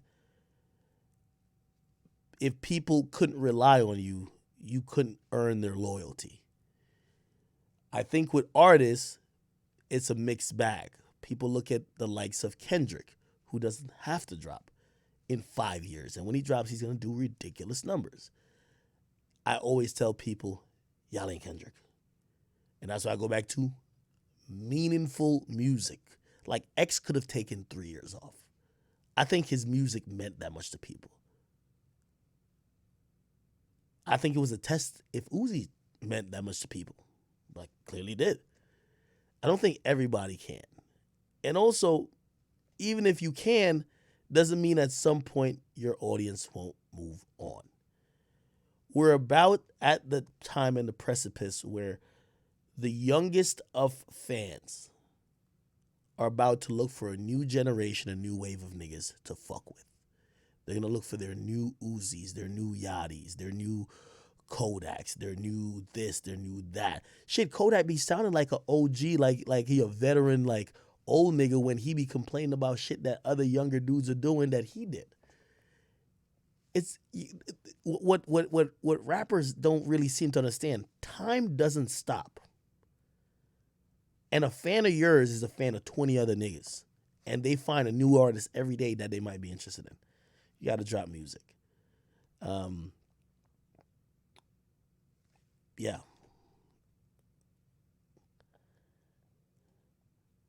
If you ask me, 6ix9ine should drop music expeditiously. By the way, he has a song that's I think it's a hit.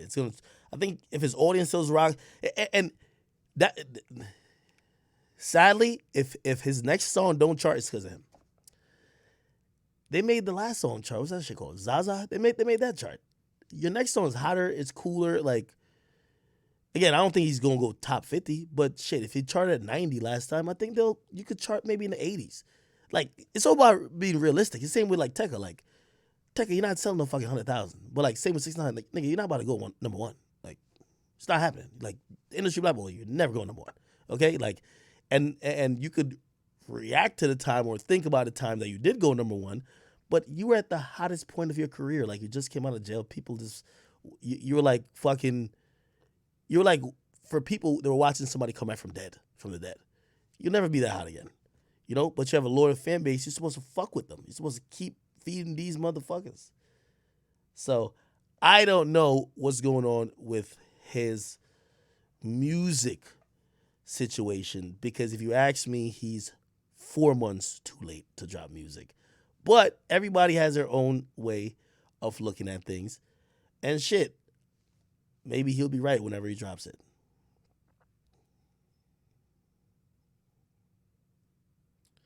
Olivia Rodrigo going number one. I've never heard an Olivia Rodrigo song. Let me try to listen to one of them shits. Olivia Rodrigo.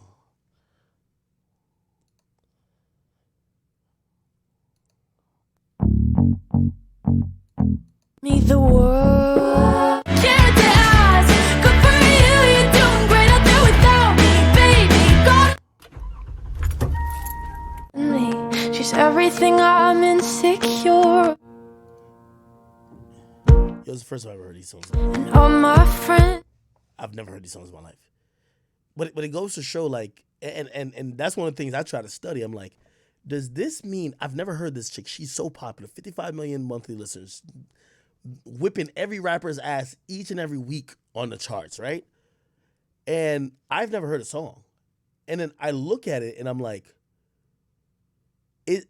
am I the majority? And I know I haven't heard a song because I pick the music I listen to. I would never pick her music to listen to. She's not even someone who seems to collaborate with mad rappers or whatever, or does music that could be considered cultural, right?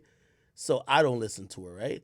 And I don't listen to radio. None of my cars, like, the only time I would even listen to radio, and I actually rather listen to silence, is when my phone is dead and it's charging in the car because my phone is going to play the music I want to hear.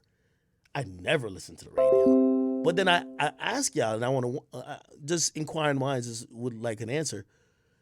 Am I the norm, or I'm just a super music fan who just only listens to music off his phone or music from from Spotify, music that he picks? So I pick the music. You get me? Like, or are we there in society now where people just pick for the most part, and whether people are picking Olivia Rodrigo or they're not, is it safe to say somebody who loves Olivia Rodrigo does not know who the baby is or does not know Lil Baby? Right? Because if we're all picking music we like, right? If we all pick music, like, and I'm thinking, by the way, she made songs for kids. Let me not speak for all demographics, because the old niggas, they always tell me, yo, we listen to Hot 97, we be in our Timberland boots, we be on the job site. Okay, y'all got it, brother. Y'all got it, okay? Not knocking y'all. I ain't saying radio ain't whatever, but for the under 30, or I'll say under 40, the under 40 crowd, for them, I would say 80% of people under 40 don't get in the car to listen to radio. They will be playing music from whatever source: YouTube, Tidal, Spotify, iTunes, Google Play, Amazon Music. They're going to be playing what they want. They have music on demand.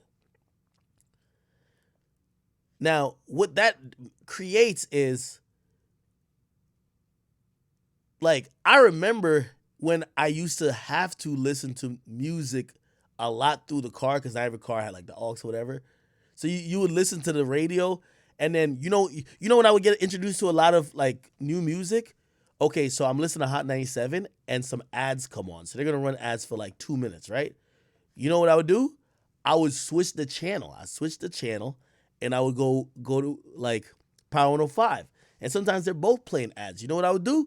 I'll switch the channel from the two hip hop station and go to the pop station.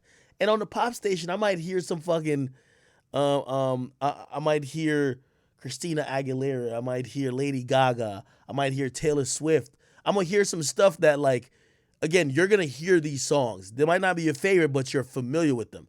I'm literally telling you, I've never heard this one girl's song ever enter my ears until just now. Which, I don't want to, that's not an indictment on her. I think it's an indictment on where we are today as a society. Like, we're not even listening or tuning into stations or whatever that don't cater to us. If I was going to listen to something, even if I want new music discovery, I'm going to a rap playlist. I'm going to a dancehall playlist. You get me? So it's very, like, I wonder how in 10, 15 years from now, like, remember what pop was? Be like, you may not be your favorite song in the world, but you knew those songs by David Guetta or or Lady Gaga, like just dance, wanna be okay. Like you know the chorus, right? And it's kind of like you just know in pop music a little bit, like you know the chorus. In 15 years, will people just like will the only popular music be in the genre that you're fucking with? Right? So if you listen to Olivia Rodrigo, let me see what artist they say she probably is similar to. She, fans also like, look at these people. I don't even know who these people are. Look, fans also like Joshua Bassett. Bro, I don't know who that is. Conan Gray. Bro, who is that?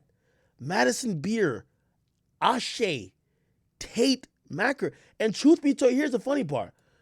I gotta click on these people's names because I'm like, no way they have like a bunch of followers. Because I've never heard this. I haven't heard this name being said. And I click on them, 3 million monthly listeners. Well, 3 million, not that lot. This girl got 55. Let me see. Conan Gray, 18 million. And I've never heard this name. Again, I'm trying to make this point to y'all. In 15 years, the pop music is gonna be genre specific. Meaning, you're gonna have the pop music of your genre, which is like, I guess, like top 40 of whatever your genre or whatever. But like, it's gonna be very possible that you wouldn't even know that these other people in other genres are even musicians. I could imagine in 15 years when we're watching the Grammys, right? If the Grammys exist or whatever music awards show, and they're giving out awards for the other categories, like now. And like in the past, when they would be like, hey, and we're giving out this to Maroon 5. You're like, okay. We get it, right? Hey, we're giving this out to Green Day. Cool, okay, we get it. Now, if I'm watching a award show, they're like, and the Grammy goes to Conan Gray. And I'm like, Conan and Brian? Like, what the fuck are they talking about? Like, nigga, you wouldn't even know what the fuck they're talking about. Like, I literally don't know these people. But again, not an indictment on them. It's an indictment on how we now consume music. We're consuming music in a very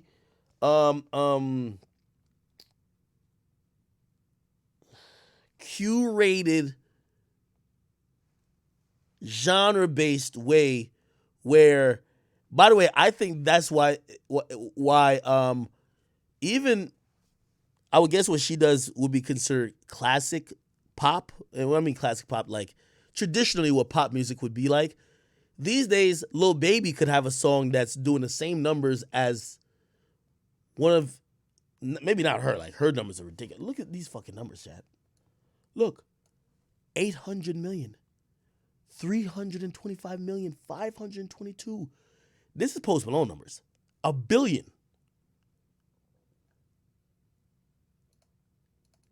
See, that's another thing about the streaming game. There's more white people. It's more white people, so they're going to stream that. They're going to know. There's more white people that don't know about hip hop than white people that love hip hop. So that's why her numbers is ridiculous. Look at Lil Baby. First of all, Lil Baby has 23. For all them songs this nigga dropped, he got 23 million monthly listeners. That Olivia Rodrigo person, they're not dropping music like that.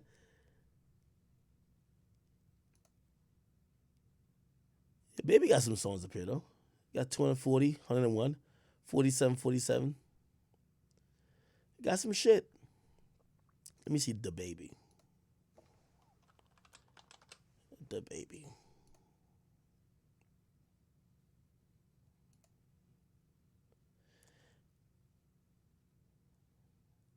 Oh, this is a song with a Dua Lipa chick. This is Rockstar, clearly with Roddy Ricch. Oh, Bop was a huge song. That's interesting. Let me see how Drake numbers looking.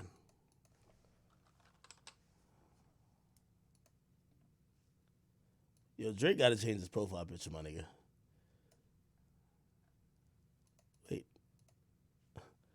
Look at this shit right here. That nigga took Dark Lane demo tape shit and really tried to make it a vibe. The nigga had a ski mask on. Yo, you gotta love Drake, man. You gotta love Drake. And he's going from this to his next album being called Certified Lover Boy. Fuck. How could you beat this nigga right here? He's going from having a fucking ski mask on, Dark Lane Demo, and his next project is called Certified Lover Boy with a heart carved in his fucking head. Yo, this thing is amazing. I'm sorry. Oh, he has 50 million. Let's look at some of these streams. Okay, God's Plan, 1.7. One Dance, damn, 2 billion. Look, One Dance, 2 fucking billion. Passion Fruit about to hit a billion. Life is Good about to hit a billion soon too. Shit, Drake doing good. You know whose numbers are ridiculous? Is it Post Malone? I think it's Ed Sheeran. That nigga's. I haven't heard a song from Ed Sheeran forever. Look at Post Malone shit. See, Post Malone don't drop that much music. But look, this thing is just the Billy Club. Look, this is Post Malone right here. I gotta make it a little smaller. It's Post Malone right here. It's the Billy Club. Circles, Billy. Rockstar, Billy. Sunflower, Billy. Congratulations, Billy. Better Now, Billy. Whoa, Billy. Psycho, Billy. And then Goodbye is gonna be Billy too. Damn, this thing is going crazy. Ed Sheeran. Damn, this motherfucker has 72 million monthly listeners? What in the fuck is going on? Nigga, I haven't heard Ed Sheeran song in forever. Last time I heard was might have been Shape of You. I'm in love with the shape of you. God damn, his shit is ridiculous.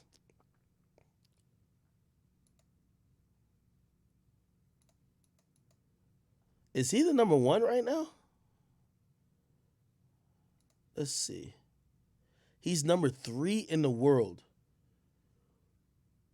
Nigga got 83 million followers. Fuck. How much does Drake have? Well, I showed Drake already. I heard Kid Laroi was up there. Kid Laroi.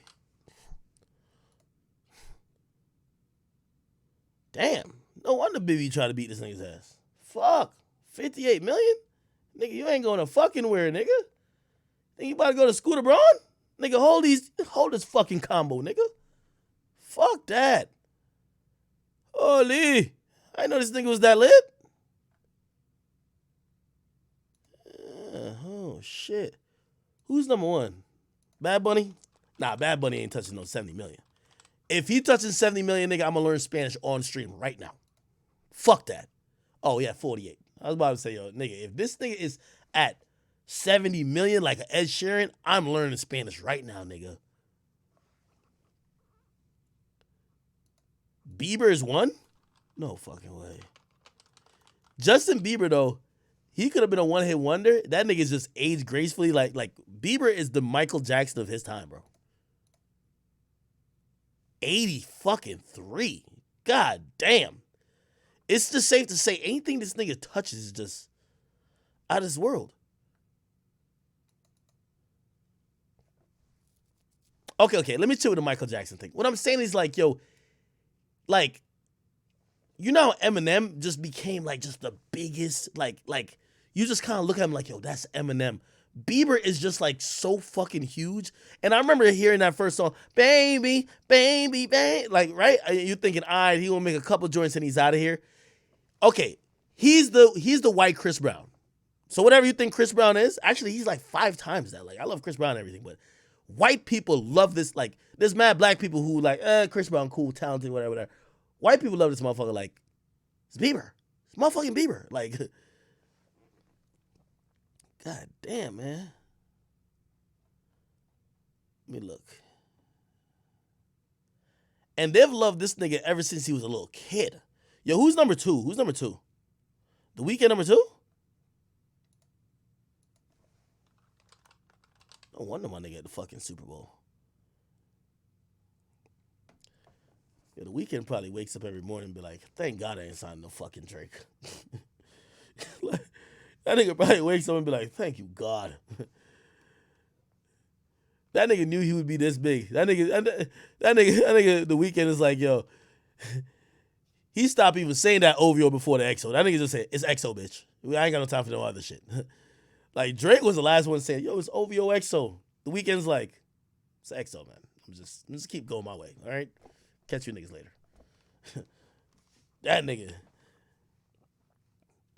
Is The Weeknd more lit than, like, clearly Drake's a rapper, so Drake is going to be more conversations because he's dissing people, whatever. But is The Weeknd more lit than Drake right now? Is The Weeknd more lit than Drake?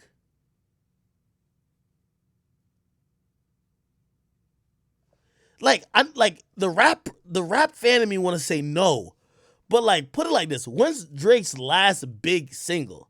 Tootsie Slide. Tootsie Slide, right?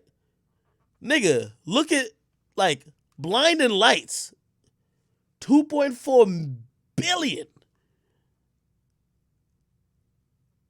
Blinding Lights, 2.4 billion. Heartless, 451. How much did Tootsie Slide do? How much did Tootsie Slide do? Come on, Drake. Don't let me down, brother. Don't let me down. Drake got to get that ski mask out of here, bro. That ski mask scaring off his white fans, man. He got to change his shit to a nice sunny background with the heart carved perfectly in his head, bro. How much did Tootsie Slide do? It was on Dark Lanes, right? Tootsie Slide. Okay. I mean, it did do 792, but it's not a Billy. It ain't no Heartless. Somebody said, look at Laugh Now, Cry Later. Nah. Tootsie Slide did way better than Laugh Now, Cry Later. Well, Laugh Now, Cry Later is at 568.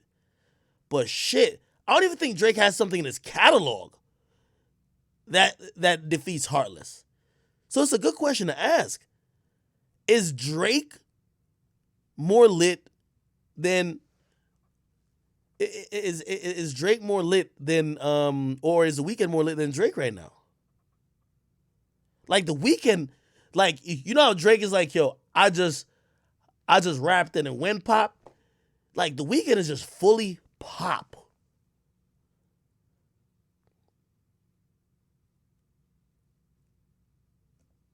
Or maybe we should do this again after Drake drops his album because you know shit about to go crazy. I'm really trying to come to grips with that. Is The Weeknd a bigger artist than Drake? Like, I want to say yes, because I'm looking at the numbers. I'm a numbers guy. But The Weeknd was just on Kanye's album. If Drake, obviously it would be a bigger moment because Drake and Kanye were beefing. But like, if The Weeknd gets on somebody's song versus Drake gets on somebody's song, don't Drake got the bigger impact?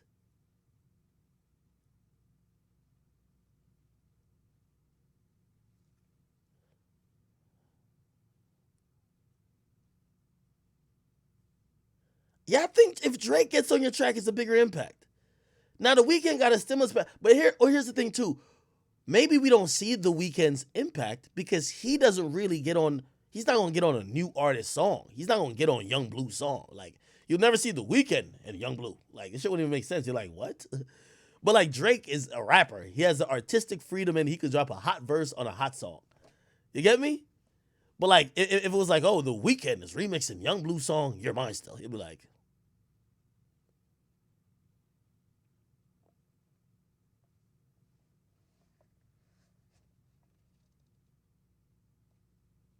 somebody said, look at Belly's song. Drake got more of the culture. Okay, no, yeah, we all agree there. Drake clearly got more of the culture. I guess the question I wanted to ask is Drake, who's the bigger artist? And let's use the last 3 years. Because Drake's last album came out 3 years ago, 2018. And The Weeknd dropped 2020. So, who's the bigger artist in the last 3 years?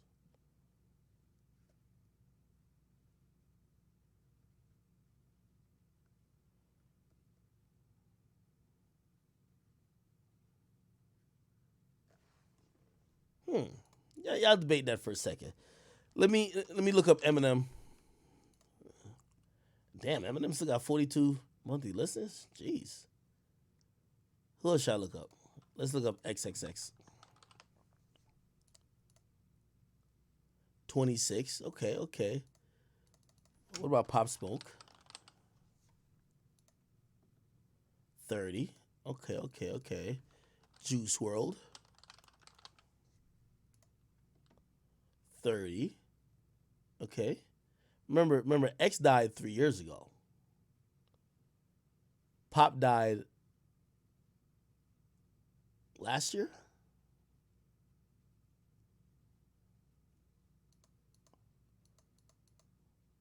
And Juice died last year, I think.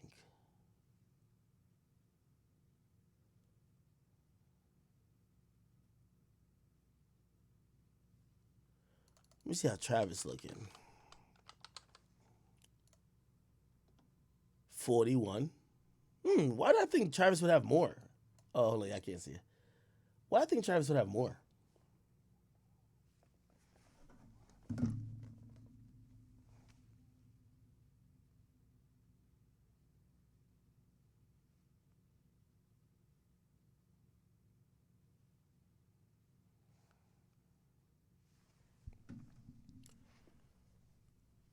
Do Youngboy? I think Youngboy got like 20.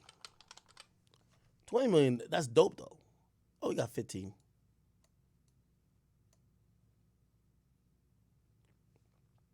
Give me some artists. Give me some artists. Kodak. I would think Kodak has 10.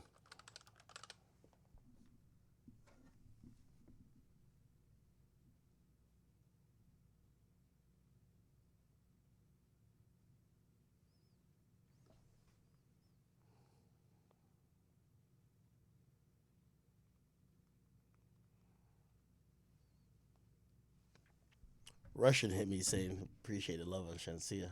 I'm like, nigga, are you signed? She signed you? Trying to find out. Anyway, Kodak 16. Oh, Kodak and Youngboy almost tied. Let's look at A Boogie. A Boogie.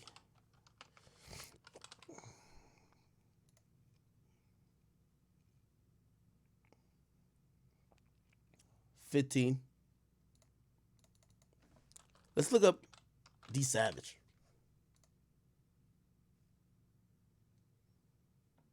$792,000. Okay.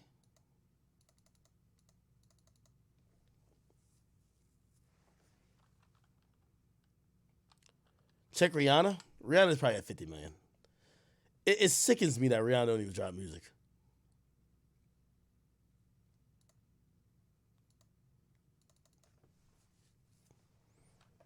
Billie Eilish. How the fuck you spell her name? Billie. Right here. 56. Let me look up Vic Mensa. I saw Vic Mensa doing a crate challenge recently. I'm like, if Vic Mensa don't come hit me up to come do my podcast, man. That nigga was doing a crate challenge, bro. I ain't gonna hold you, bro.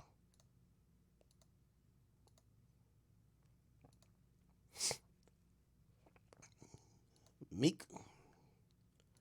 Meek number might be high, because you know Meek. Meek can't drop a song by himself to save his life these days. That nigga, like, I was listening to his recent song again. How your song sound like you the feature? It sound like Dirk and Baby featuring Meek. Shit is crazy.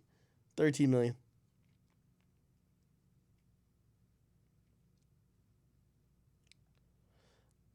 Let me see the streams on this so far. 2 million, 2.3. Okay. It's gonna chart. It's gonna chart. It's gonna chart. Right now, just off of those streams, I would say he's on pace to be at 60, maybe 50. I think it'll be a dub if he's 40. If he's in the 40s. You get me? 40s or 30s. Anything higher than 40, it would be a dub for him. 50s and 60s, cool. I don't think this is necessarily a single type song, but it's a good. People like seeing those names on paper. Then all you got to do is, I heard he was trying to get a Drake song. I heard he shot a video with Drake in Bahamas or some shit like that. So, drop that. and that'll get him his top 20 or top 10. Then he drop his album. Who we looking up? Gunna. We look at 6ix9ine. 6ix9ine is like 9 million. Yeah, 9.5. You see, this number, the monthly listeners thing, is how much people are exposed to your music too. So if you look down at like there's no Spotify playlist, so it gotta be people searching his name. Who else? Baby Keem. 6 million. Okay. I got you, Brody. Lil Durk. Durk got to be at like 13 million. Whoa, 18. Nice. Where King Von at? King Von. 5 million. Rest in peace, Von. Kendrick. I want to learn that. Where Kendrick at? 27. He hasn't put out music no go out, so that's good. J. Cole. Where J. Cole at? 24. Tory Lanez. 16. Hey, you want me to tell you how that blackball shit hurt? For all that shit you hearing, Scat is only at 15 million. If he had Spotify juice, this would be 50 million. I'm telling y'all. See all these numbers here? Look at these big ass numbers right outside the Scat with the baby. That's the power of a motherfucking DSP, nigga.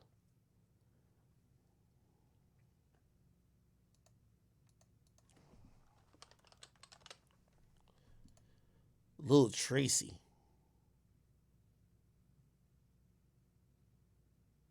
That's 3.9 million.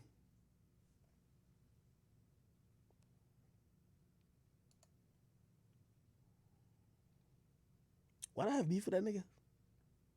I remember I was violating him too. Whatever.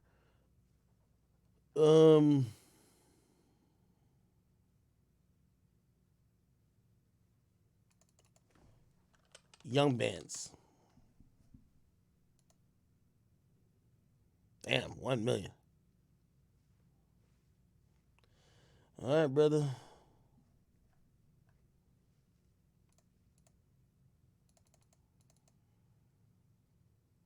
Oh, Guap Dad. Fucking loser. 1.2. This nigga's a fucking loser, man.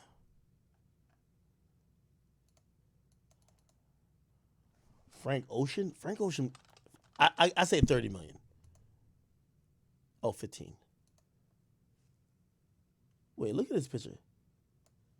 This thing got on mascara or some shit, or am I tweaking? Is this Matt, like, why does this picture look like this?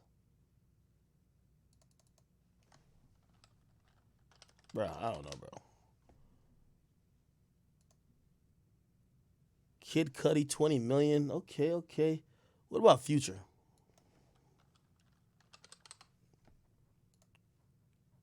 $26 million. Tyler, the Creator.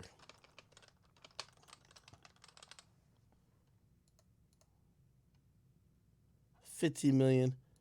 How about Fetty Wap?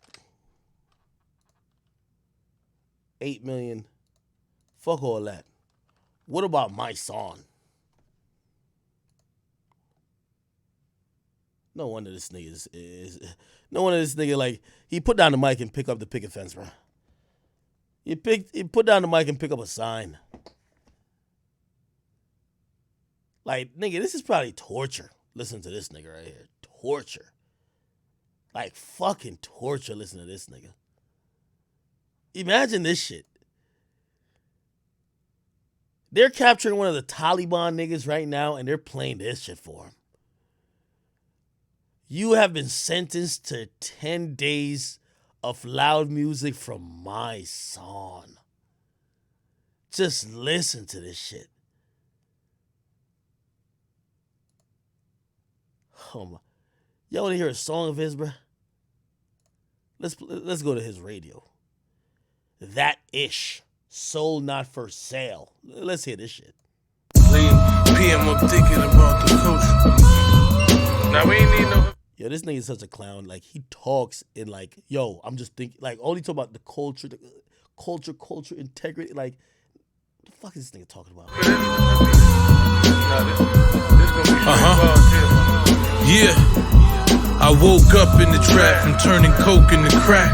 Now I make quotes that give hope to the black. Ak, you're the problem. But I turn coke into crack. Man, these niggas don't get the fuck out of here, man. I'm talking about turning coke to crack, but I'm the hope for rap. Crack. Now I make quotes that give hope to the blacks. I got folks in the max that'll never see freedom. Max will be home soon. Can't wait to see him. Late in the PM, I'm thinking about the. You know the funny thing, like, from what everybody keeps telling me, my son was like a kleptomaniac, like. He's just one of them, like, thieves. He was a thief. Just a culture and how these niggas. Just a petty thief who never wanted to get a job. Like, but that's kind of who he is now. He's running around stealing checks from people who have trauma. Like, you know what I mean? He's an ambulance chaser. Oh, they killed another black guy. I'll be right there. Wait, a black guy got killed? Wait, by another black guy? Oh, I'm good. Nah, I'm good. Yeah, I'm good. Free, you know what I mean? No snitching. Free that guy. Wait, a black guy got killed by the cops? Nigga, I'm on my first class flight right now. I'm in that bitch. Sad truth, man. My son, you are terrible, nigga. You keep talking about that culture shit, nigga. Nigga, I'm probably the only nigga who can revive your trash-ass career. Actually, I couldn't. This shit is bad. This is bad. I ain't gonna lie to you. This thing has 18,000 monthly listeners.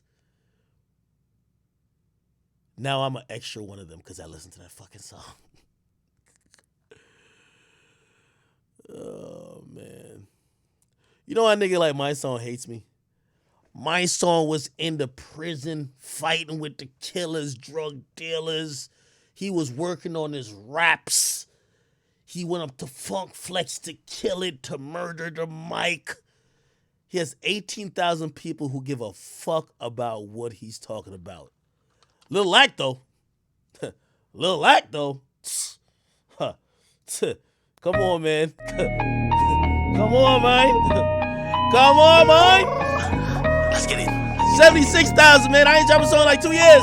Come on, let's rock out. She right up at the cocky when she stand on her knees, and I'm too cold-hearted to put bands on her feet. I'm gonna lie to you. My son, you know why you fucking pathetic, nigga? I rap better than you.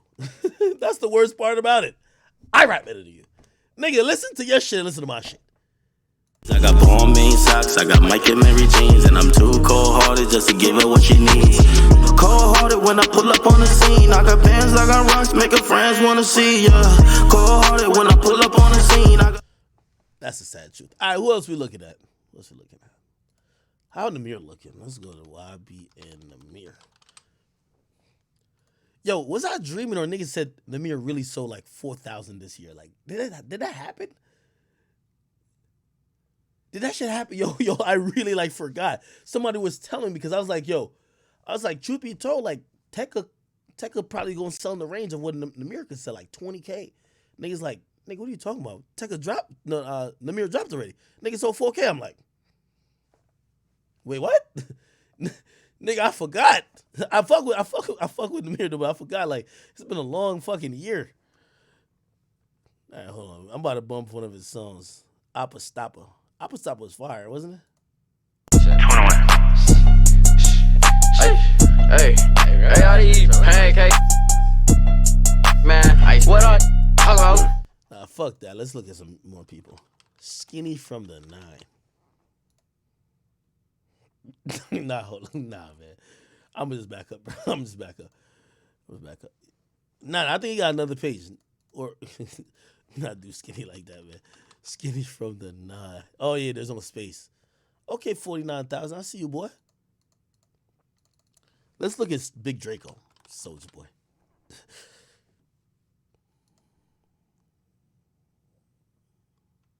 Okay, Soulja Boy got 10 million. That's lit. That's actually pretty good. Let's go to Joe Budden. Not the podcast, the artist. Here we go. 700,000. Okay, give me some people to look up, Chad. Come on, man. Gunna. Wanna. Wait, why did Gunna just change his name to Wanna? Like, that shit was so random to me. Wait, why did Dirk call himself Smirk? Like, what's up with these names?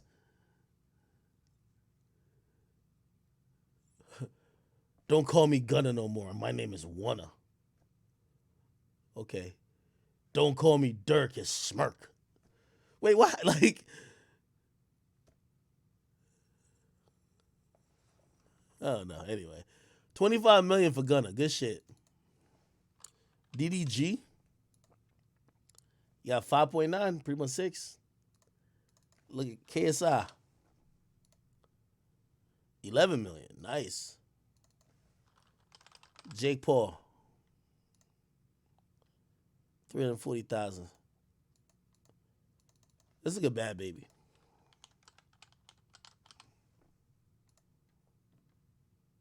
You know what's so funny about Bad Baby? I literally think she was only doing music because she was too young to do OnlyFans.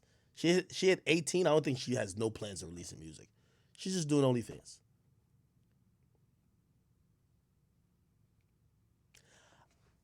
Hey, these artists are delusional. I heard she was on what do you call it again? IG Live one time, like breaking down. She was like, yo, act and whatever. She was like, yo, act, you don't know what it's like to be me. Like, you don't like, and then she started talking about money and shit. I'm like, Bad Baby, you don't got no fucking money. Like, yo, these artists really think they be making bread, bro. Like, fuck out of here.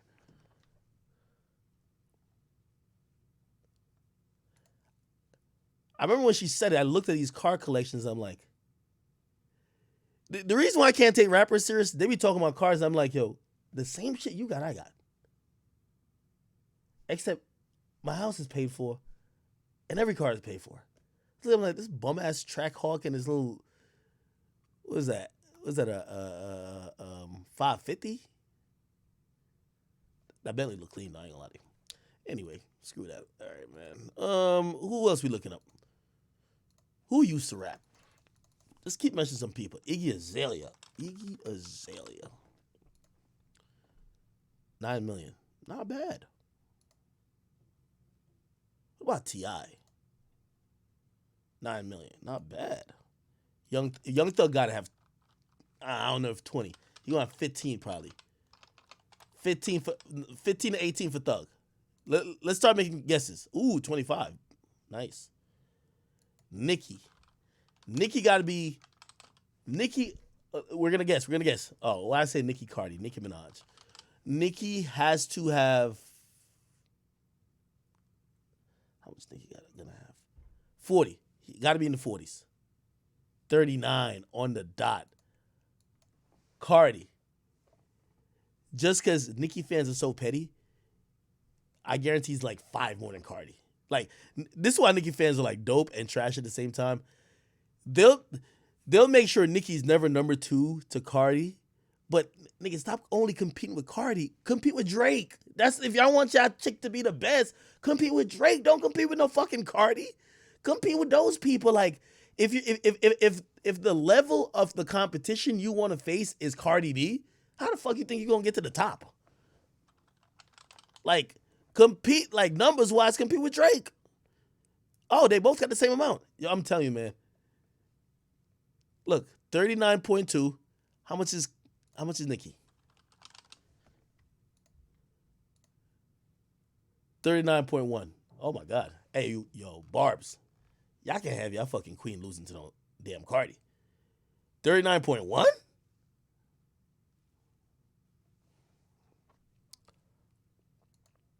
Did we look up Kanye? Kanye West. 37. Wow. And I feel like Kanye hasn't really dropped it. Well, he just dropped Donda, clearly, but even then, that was dropped today.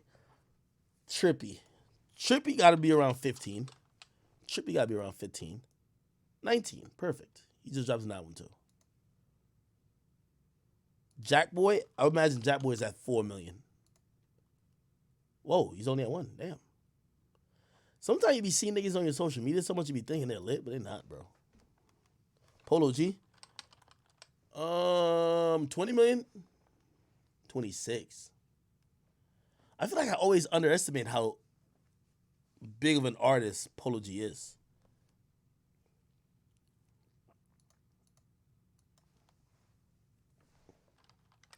Playboy Cardi, 13 million. Who? Sauce Walker. It don't matter what Sauce Walker number is. That nigga's really pimping hoes on OnlyFans. I'm keeping it 1,000 with you. Like he got them chicks popping pussy and he's collecting the check. That nigga's good. Saweetie numbers be actually a lot. I don't even know why, but it's just 17 million. I thought it was like some outrageous shit. Her shit might be more than Amigos though. Or am I capping? Yeah, hers is 17, Amigos is 19. The Baby, 47. Chief Keef, 6 million. Okay. We did Tory already. 16 million. Let's do Jack Harlow. 44. Stay in Kentucky. ESTG. 4 million. Damn, he only had 4 million? I be seeing that nigga everywhere. That nigga Gotti pushing the shit out of this nigga. Don Toliver. 24 million. My homie Nav. You know me and Nav Splash Beef, right? But still, I got a song coming out dissing him, so I still got to put it, bro. I can't change them lyrics, bro.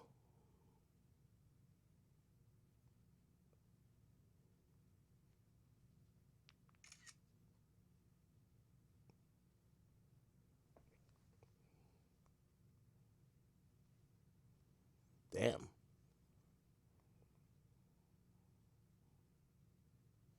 They're saying Donda's going to be number 1. Even though it got released 2 days late. So, okay, Nav. 7 million. The Nav kind of slowed down a little bit in terms of like putting out music. Like he put out this Good Intentions album. Then he dropped this collab album. I think this was him and somebody else. Wasn't it him and somebody else?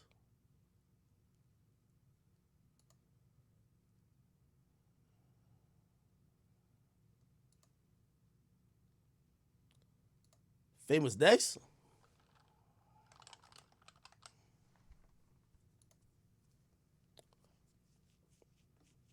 $3.4 million. Rod Wave? I would say Rod Wave 17 million. Oh, only 7? Really? Why do I think Rod Wave is so popular then? Only 7 million? Didn't he sell close to like what Polo G sold? Wow.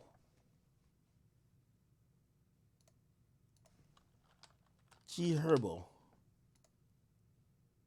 6 million. Moneybag Yo.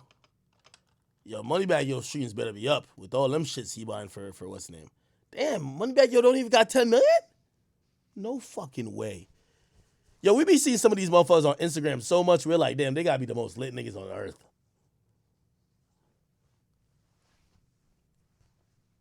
Oh, Jay Critch? It's $1 million. Yeah, Jay Critch probably gotta get a regular job.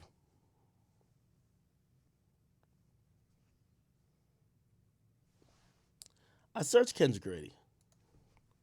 Chris Brown.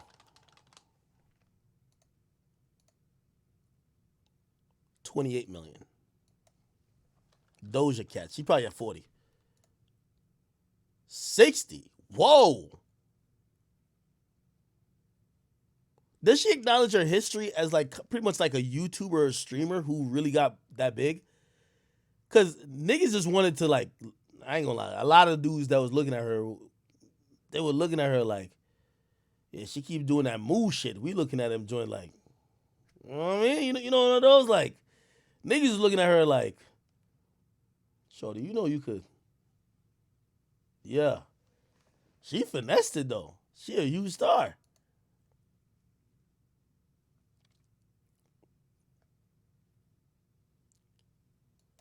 How much Beyonce got? I'm gonna say 25 million. 32. Bella Poarch? That sounds like a porn star.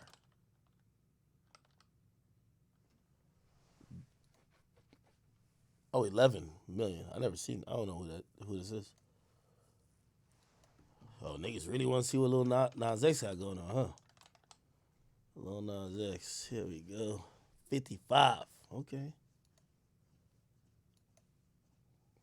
Bia. I like Bia. Bia's dope. It's a whole lot of money in this motherfucker. 7 million.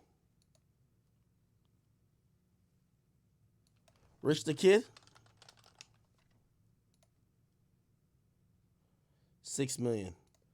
Did I check Uzi? 21 million. Check top 5. Damn, only 77,000? Don't tell me Lil Ak is a bigger artist than top 5. No fucking way. Lil Reese.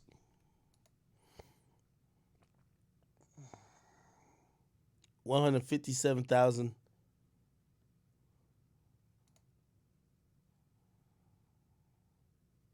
Oh, hell no.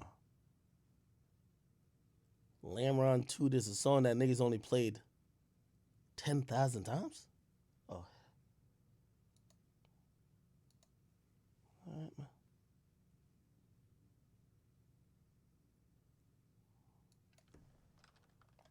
Party Next Door.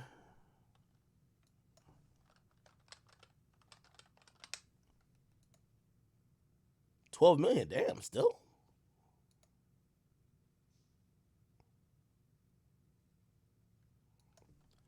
Fulio.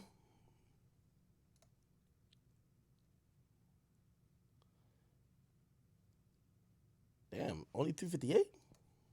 What about Young and Ace? Young and Ace is lit, right? Oh, only 1.8.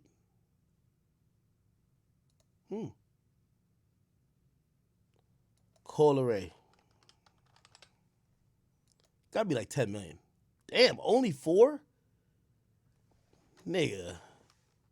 On Instagram, you would think that she's at like 15. This is why she be going in front of crowds and singing to people like,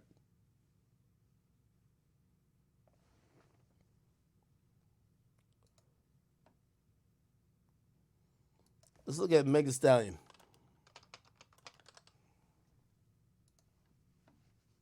33. Okay.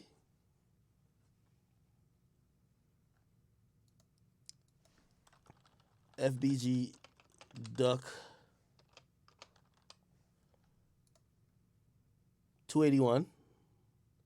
What happened with Dell? Remember when the Dell used to be killing shit? 24. Gucci Mane. 11.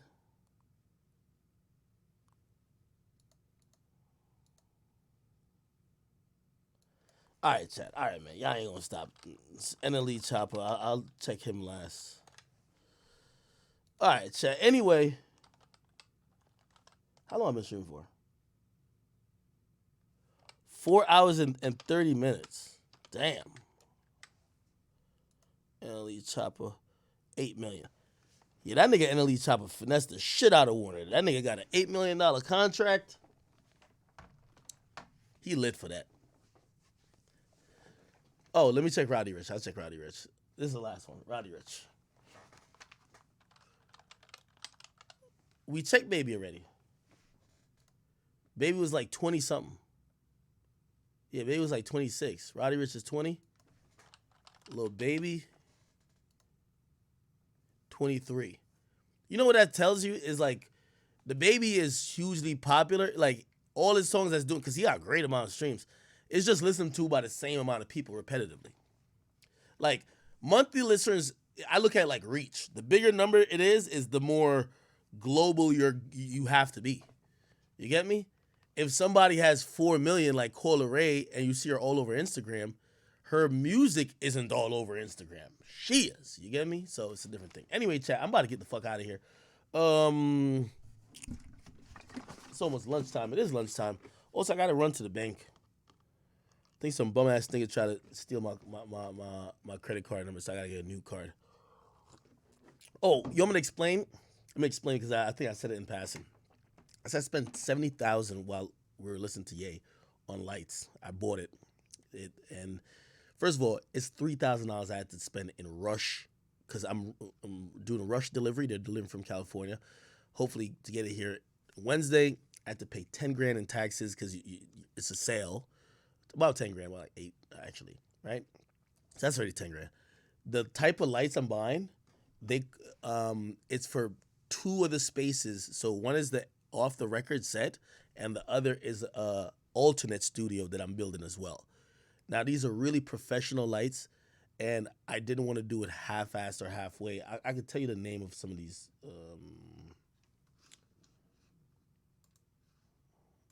Yeah.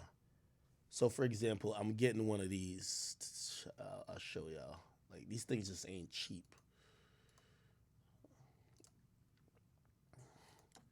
And again, you know what I mean?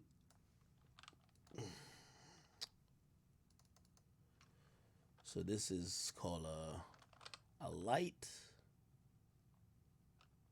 Okay. Astera Titan Tubes Kit. So I'm buying this. Look at the price.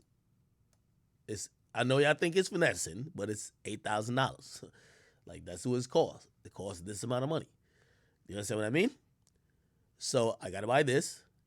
I'm giving away some of the secrets to what my set is gonna look like, but I have accent lighting and stuff like that. This is gonna help create some of the accent lighting that I'm trying to accomplish. Okay, again, you could be cheap as fuck and your shit look tacky, but also, I'm like, you know, all respect to Complex. I always tell y'all, first of all, I won't even get into that. I like building my own shit, having my own shit. And this headquarters is my Complex. I'm going to be able to do whatever the fuck I want to do there. I was not interested in renting nobody's studio space to do a podcast that I'm a DIY person. Why work on your schedule? Imagine me emailing someone, hey, could I book this week to record my podcast? No. I have the key to my fucking building. I go in when I want. I own all the cameras. I'm not leasing or renting nothing. I'm going to be able to do as much content in there as I want. And also, fuck it. If I want to make money, I could just rent it out to people because everybody want to do a podcast these days. Y'all want to come record at Akademiks headquarters, and I have not my main studio, in my other studio. Come, maybe we do some shit that will accommodate guests. But other than that, you got to get professional equipment, right?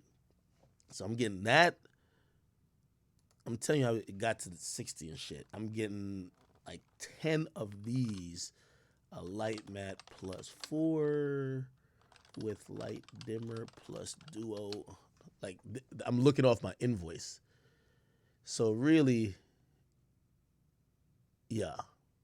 So these lights right here, they're $4,000 each. I got to get 10 of them. Like, they're going to be like overhead.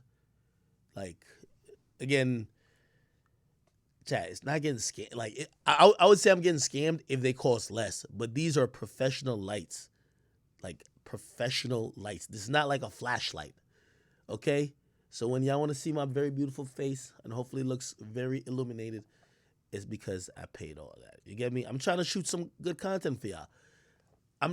This is $100. This is a fucking $100. What do you call it? A webcam that I do my stream on. Don't you want the podcast to not look like a stream, to feel a little bit more professional, and you know, like, and also that I could do other content. Like, imagine if I want to pitch a show or some shit. I don't want to have to go rent somebody's shit. I could do it at my shit, right? So buy the right equipment. It's like when I first invested in myself to buy the clippers to cut my hair. Yeah, I went to college. They was charging me $35 to cut my hair. I'm like, what the fuck? And they had a cash register up in the fucking barbershop. I said, hell nah. I spent about $600 or $700 and I bought everything that was in the barbershop. And then all it took was me figuring out how to use it. And in that time, for the amount of money I spent, I made it back by not having to go to get haircuts. I cut my own hair myself. Fuck it. You gotta invest, man. Like, you know. So I'm getting a bunch of these lights, and so this is gonna come to 45 grand when I get 10 of these. So 10 of these, 45 grand, right? Remember, you gotta add rush delivery, taxes, all that shit. I'm getting the other shit, 8 grand. So that's like 50 something. And by the way, I'm not telling y'all this to like feel bad for me. I'm telling y'all this because like, nigga, we making boss moves. I'm telling y'all this that when I shit on bum ass niggas, that y'all could be like, you know what? Walk the walk and talk the talk. I'm telling y'all this because I came in this shit not to be no peon, no bitch ass nigga. I came in this shit to run this shit. So when you start seeing my shit compared to other niggas shit, and I start talking, because I love talking about shit. Nobody talk more shit than me. You feel me? Y'all could be like, hey, then look how the nigga do his shit. Fuck it. You gotta invest in yourself. I invest in myself. I love talking shit. You feel me? Somebody said 45K on lights. No. Well, it's just this type of light. That's the 45. So I'm getting that. Then I gotta get a bunch of shit to like attach it to ceilings and all that type of shit. What else do I gotta get up in here? Yeah, those are the most pricey stuff, honestly, though. So that gets me to about 50. Then a bunch of stuff that I have to get multiple of them. Some of them cost like 400, 500, and that adds up to a couple thousands per item. Anyway, it's fine. I'm saying all that to tell y'all, chat.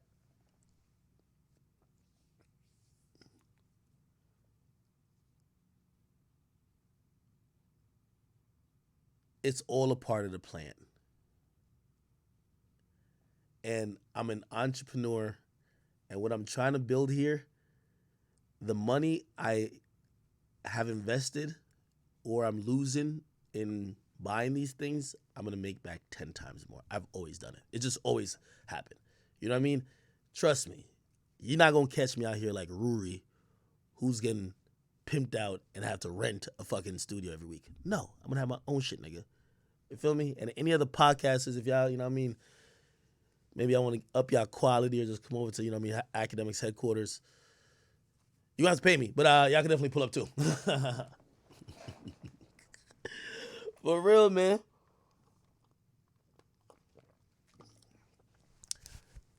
This is how, and by the way, like, let me go to this website because I ordered it from this website right here. Like a lot of it, I think they were saying that a lot of the gears were used for like some movie. What movie was it?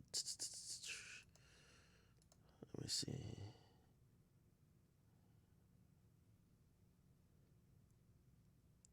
It was using, oh yes. It was like, so the lighting from this company was used in Avengers, blah, blah. Clearly I'm not recording shit like that, bro. You get me? But I just want to make sure that I could have some dope shit. You feel me? Like, I'm not recording shit for that. And by the way, like the shit for this, like, it would cost way more. Like 70 grand or like 80 grand is like nothing if you're on a movie set. Like, I ain't gonna lie to you, they suggested a camera for me to get yesterday. That shit cost 30 grand. I said politely, fuck no. So one of the cameras they suggested me get, super perfect. I'm like, fuck no, I'm not getting that camera. I'm like, nigga, as long as I'm gonna get, like, the cameras I bought, each cost 5 grand. I think that's already like, that's a lot of fucking money. But I'm not getting, imagine, I gotta buy for the space, because remember, I got 2 studios. Also, I have a setup here. When I do my Drake stream, I'm gonna bring you out to my bar area. So in case, I don't know, the apocalypse is outside and I say I have to do my podcast or whatever, like my whole bar area has cameras and everything set up in there. I've never really used it, but I'm still kind of building it out. But for the Drake stream, so Thursday, that's what I'm hoping Drake don't play with me. We gonna be in there, so you're gonna see my whole bar, and I'm trying to get like some, some chicks to bartend while we just kicking and listening to the music. I got a poker table in there too.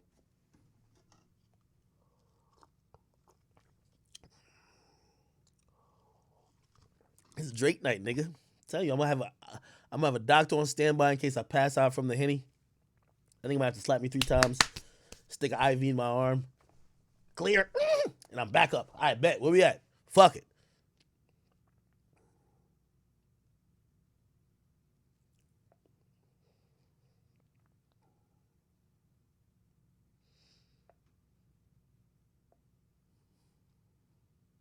Somebody said, "Ak, is it hard to not fly out hoes all the time?" I ain't gonna lie. In the last like couple months, I've significantly reduced it. Like I ain't gonna lie. Last year, I was flying out bitches like nonstop, bro. I booked hundreds of flights, hundreds, facts. This year, but also I was on autopilot last year because like I knew how to do my everyday struggle shit. I was already in a zone, a mode. Coming into this year, like everyday struggle is done, and I was trying to prepare for my new thing. The thing about women, and that's another thing, like not to go back on my like rant talking about the manosphere thing or whatever, bro. When you're working and shit like that, bro, like it's way too much. Like even now, I'm everything is locked in for Off the Record and the launch, September 20th. Women are distractions, bro. Like they're distractions. Like chicks are petty, needy, and you realize it really just takes away your time from shit you want to do. Unless you're just straight up just paying for some pussy, which you're just fucking, you don't have to talk to him at all, right? But like if you gotta like when you fly a chick out, at least me, like I gotta entertain her. Like, okay, ask every couple, like you want no food, blah blah. Then they'll be like, oh, we're not hanging out.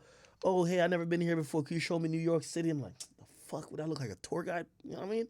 So like, truth be told, I've kind of slowed down on that shit, bro. Like, bro, it's gonna keep you busy. And like right now, like the thing is, one of the things that's always true, women gonna come with success. Nigga, as soon as some chicks start realizing I have a Spotify deal, nigga, they were running. Oh my God, I haven't seen you in a while. But that's how it goes. So like, you always gotta focus on your success first. Like this is a year I'm chilling out to flying out.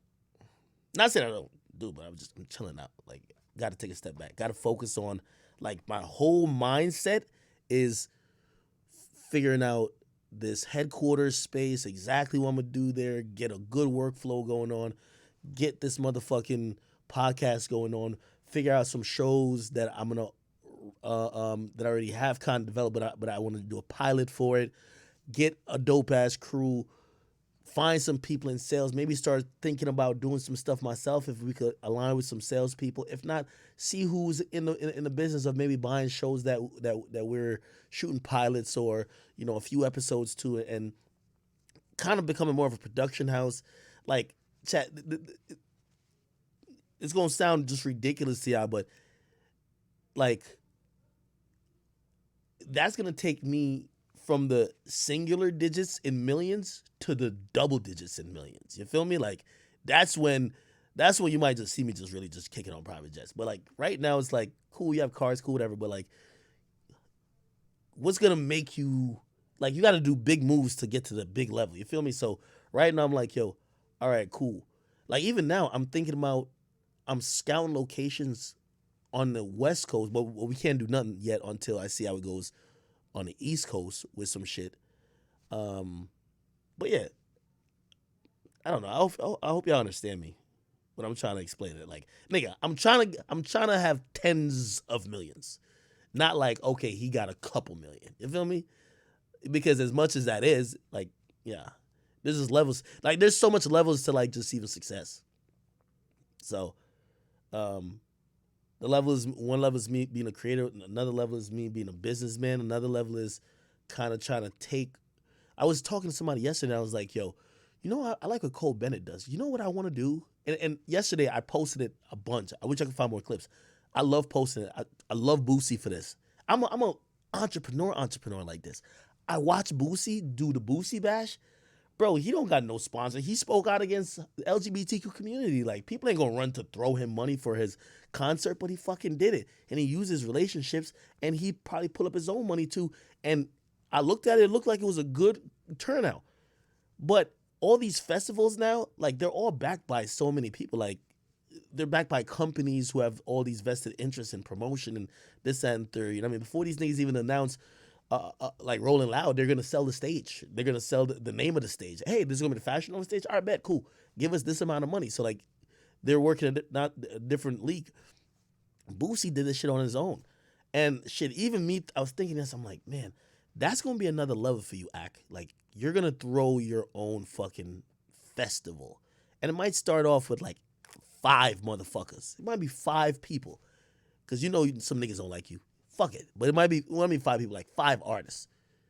And then the next year might be 15 artists. But hopefully you could build that shit.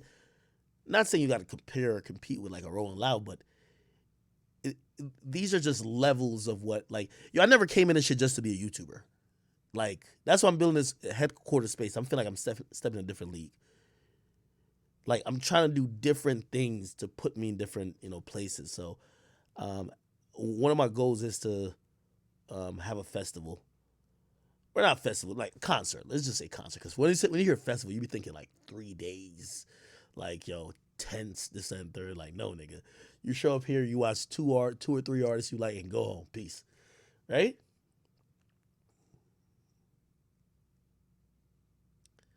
And somebody says label. Yeah, I mean, I think all those are to come. I think the label play is a play I could have.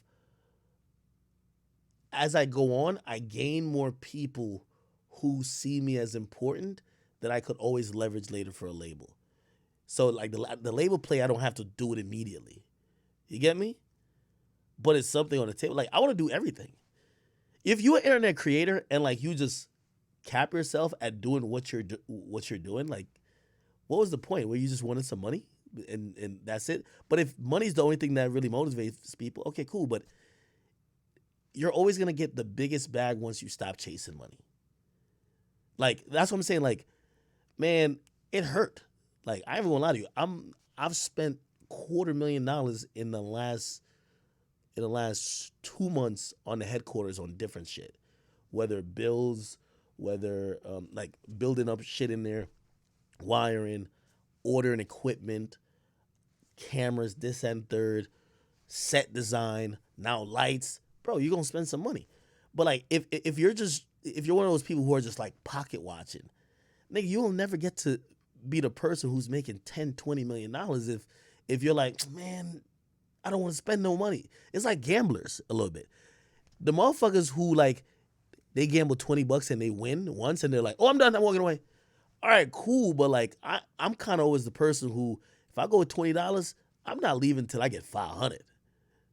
I like to put shit on the line. So, yeah, I be thinking of these grandiose, big plans, which the reason why, if y'all wonder why I showed y'all me just drawing on my phone with my thumb, and I obviously had the contractors make it later. I show y'all that because the ideas that's in my head, I don't know how to get done at this moment. Like, I don't know the first thing to start a festival. I don't. You get me? But just having that thought, and this is what I think being an entrepreneur is all about, is figuring it out. You're going to have to figure that shit out. So, hey, there's probably like mad hoops. There's probably hoops and hurdles in terms of insurance, find a place with a permit, ticket sales, artist management, promotion. There's so many things. And like, that's what I'm saying. These aren't just easy things. But if you want to do some shit, you're going to figure it out. And if y'all ever ask me what I think sets me aside from anyone else in the world, is like, when motherfuckers get lazy, I bunker down. When motherfuckers, they get the answer of, yeah, we don't know, I'm like, I'm finna find out. If you're an entrepreneur, take those principles and apply it to your life. whatever your visions and your goal is, when those questions, and which are essentially hurdles, arrive to you or be like, well, this needs to be done, but you don't know how to do it. Most people walk away. People are innately quitters, or they walk to the path of least resistance. The true entrepreneur is gonna say, fuck that. That's why you think Kanye became a fucking billionaire? If Kanye was never in debt, he would never be a billionaire. That nigga had to be spending out the ass from the get-go to try to get to a billionaire.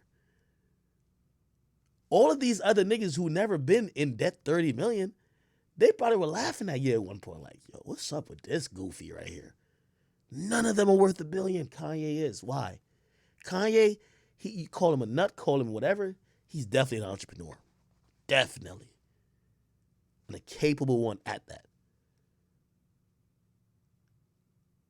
So that's one of the things where I know, like, trust me, remember my headquarters, yo, I paid $180,000 in rent for 2 years. I never used it. But the location is so prime. I'm 2 minutes away from Holland Tunnel, basically 8 minutes away from Times Square. For that price I got that place for, even when I wasn't using it, I was waiting on permits and certain shit. Bro, you can't let that go. Now, granted, I'm not, I'm transparent with you. I write that off in taxes, clearly, duh. But still, like, you can't be watching your pocket and think you're gonna double, triple, and tenfold flip your money.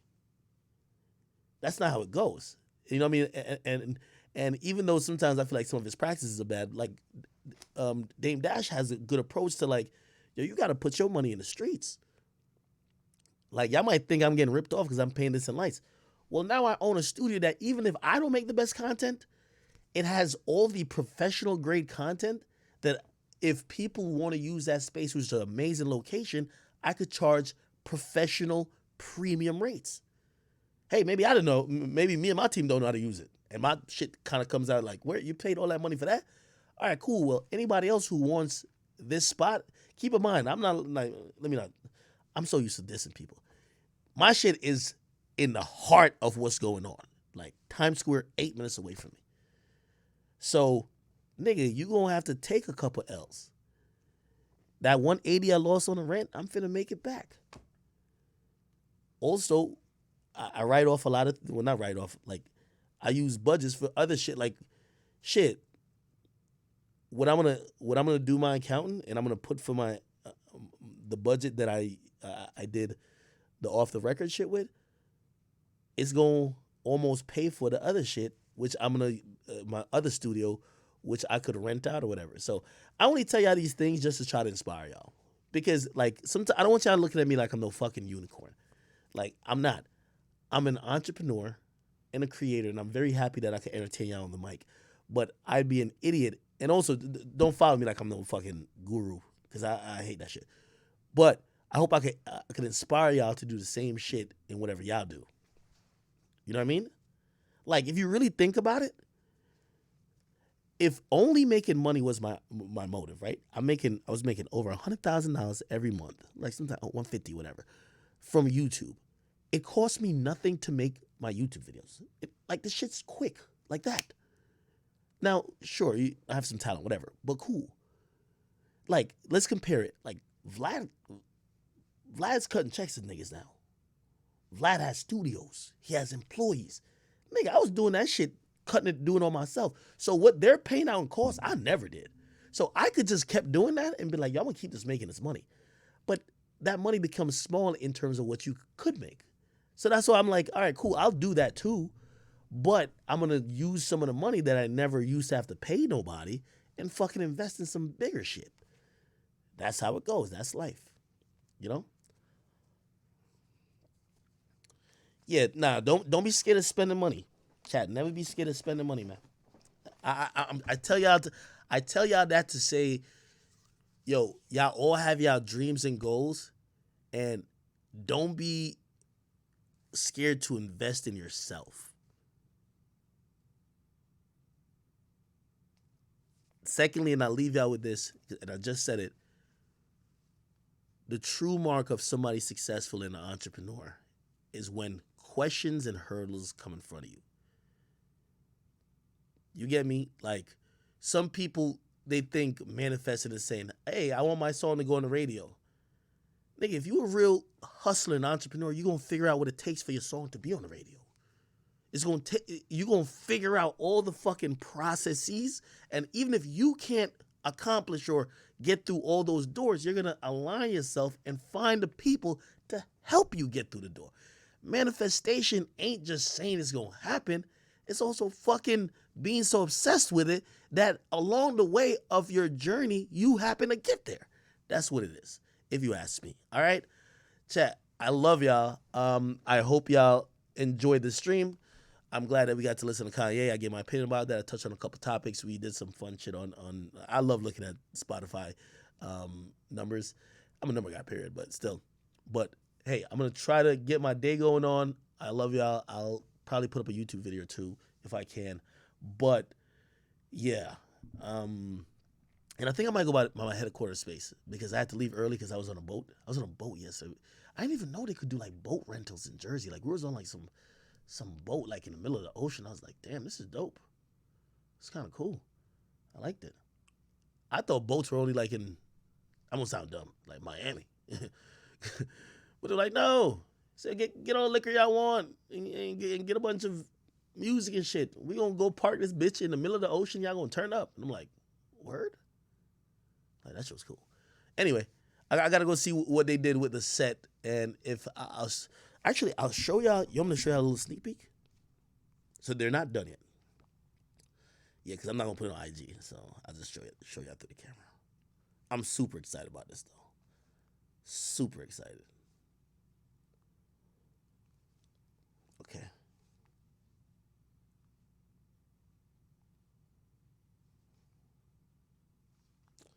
Hold on.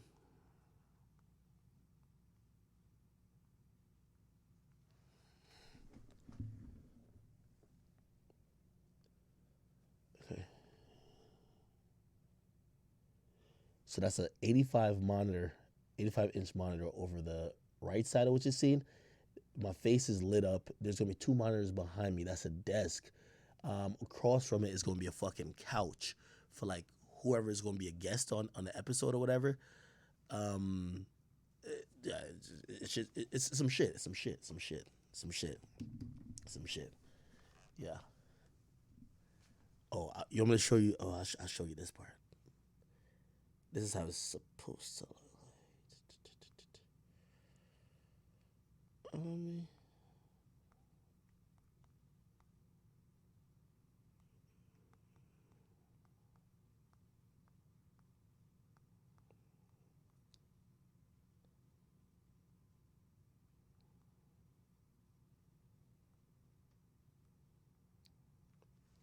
So it's kind of going to be looking like this. This is it from the side. So there's literally like almost like a booth I walk in to get, like, I basically, so the vision I had, right? The vision I had was Jon Stewart, Colin Cowherd meets Jon Stewart, Colin, because again, this is not going to be a show where it's me and 2 dudes or whatever. The show is Akademiks. I might have guests or I might have an interview that I'm doing, right?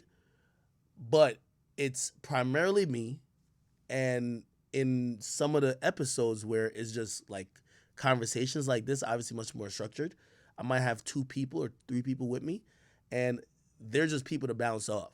You feel me? Like, they'll be the stooges, like, you know what I mean? Like, Ruri Mini Mall, like, them. They'll be over there, but they got a couch. So I get my little desk, they get a couch. We kind of, like, we're opposite from each other. We look at each other, pause. And, yeah. Yeah, I like Colin Cowherd.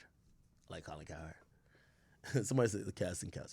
Anyway, I hope y'all see the excitement in my face. And again, I only tell y'all the money I spend that y'all could see the fucking process. I wish when I was coming up, someone could show me the process. Because I seen a lot of people fake it, and I see a lot of people do shit that didn't make sense. And I'm doing it my way, and who knows? I might be wrong. If I take an L, I have to fucking take an L. Screw it. All right, chat. I love y'all. I'm getting out of here. Somebody says stream later tonight. Why would I stream later tonight? What's going on later tonight? Maybe. If there's some shit to talk about that I didn't talk about now, if I miss some shit, just DM me, whatever. We'll talk about it later. Y'all look behind the scenes? Yo, I hope that shit inspires y'all, man. Hope it inspires y'all to do y'all thing. Right? Okay. What should I eat for lunch? Oh, Jake Paul's fight tonight. I can't stream it. Twitch is going to violate. I want to watch, though. Yo, I kind of got Jake. I had Jake early on because I heard that this guy can't really punch this and third. But the more closer we're getting to this shit, like this Tyron nigga, Woodley dude, he kind of coming across like he about to go in that ring and fight for his ancestors. Like, I feel like I even saw that clip where he was talking to Jake and he was like, yo, you see how many rap videos you watch to learn to dress like that? He's like, see, the rappers you watch to learn how to dress, they rapped about places where I'm from. They rapping about my lifestyle and what I had to go through. And I was like, damn, Woodley's taking a cultural, racial stand a little bit. Not really necessarily calling Jake racist, but like, this is what we had to go through shit. And I'm like, he might not be on paper the best person to fight Jake, but who knows, man? The strength of his ancestors might have him knock Jake the fuck out.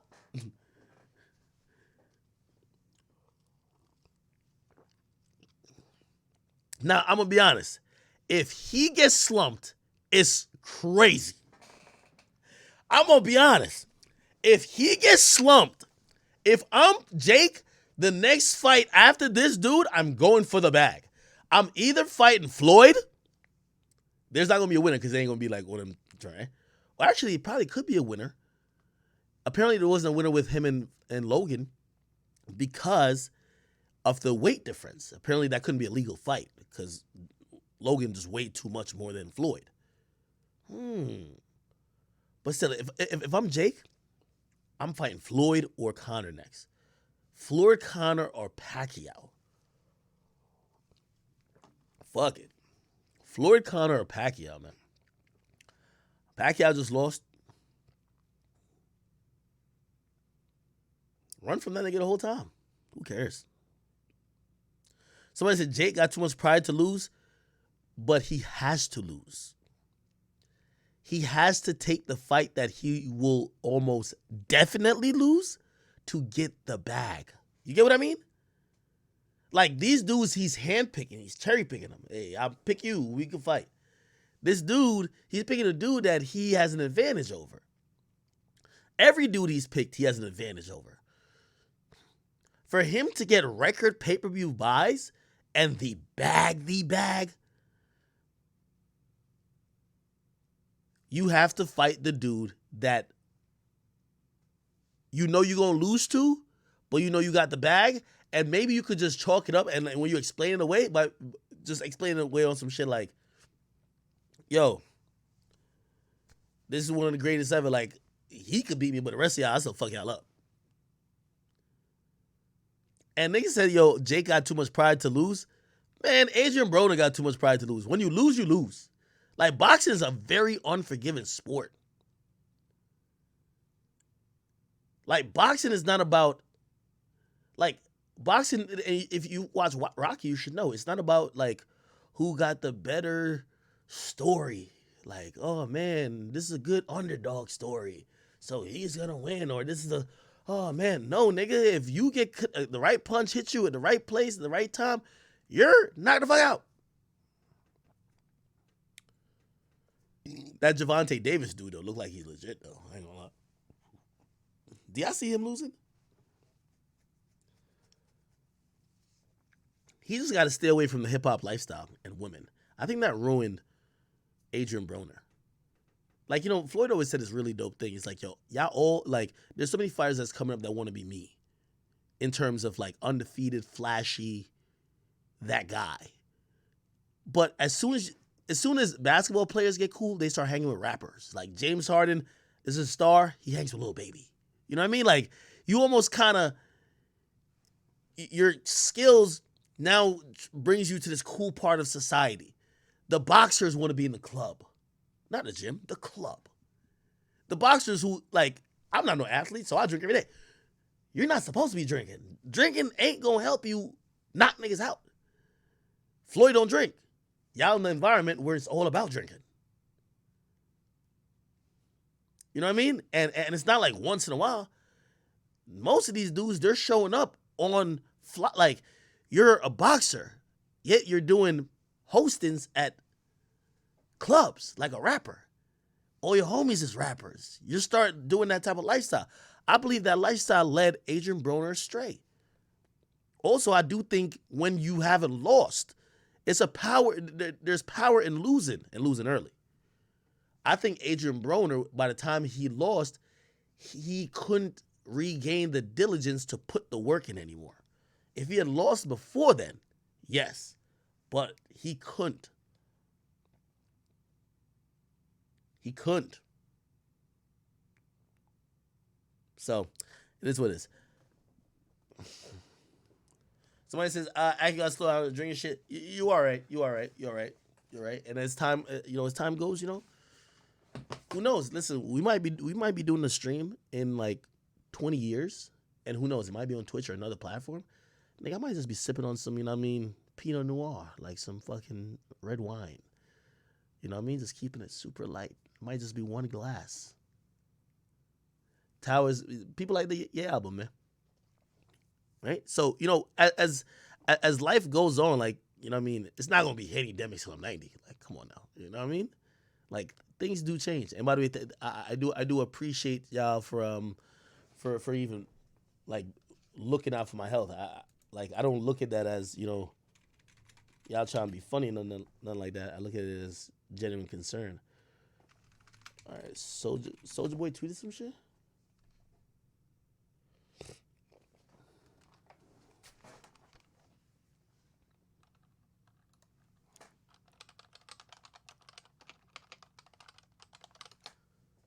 Soulja Boy said, this nigga Kanye shaking my head. Tell homie don't hit my phone no more. Hold on. Shit. Wait, Kanye said shit? Nah, this ain't no Kanye. This ain't no Kanye. Shit crazy. You in Atlanta? I said, thanks, fam. I'm in LA. Can you come to Atlanta? Depends. When and what? For my B-Day in 2 days, doing a party here. We here for another 10 days, and happy birthday. Thank you, big homie. Okay, and I will try to make my way down there after my B-Day. Okay. Then Kanye hits him. Wait, why he posted old messages? So this is July. This is in May. Yo, it's I love you, bro. You're a genius. Want to work with you on the new Gap campaign and my new album. Yay, how are you, fam? Love you too, bro. Thanks, that mean a lot. Yo, why you gonna text that nigga in the same type of format? Look at this. He texting the nigga in the same type of format that nigga texting him. Thanks, that means a lot coming from you. I'm down. Let's work on fashion and music. So let's get it. Can you come to LA or something like that? Okay.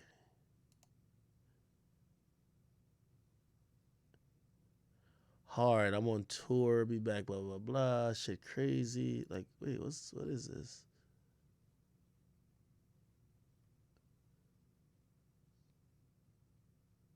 Wait, what is he showing us?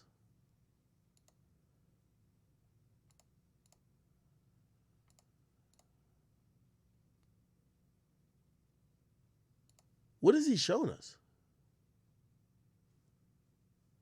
Am I missing it? Did he go to Atlanta?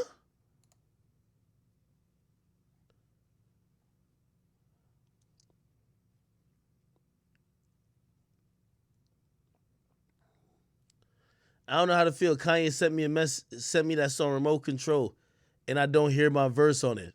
Fuck that nigga. Oh my God, Soulja Boy, what's wrong with you, man?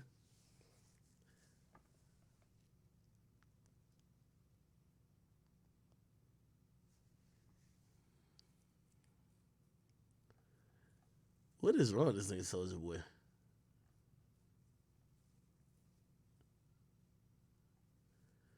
So he's mad he wasn't on the song.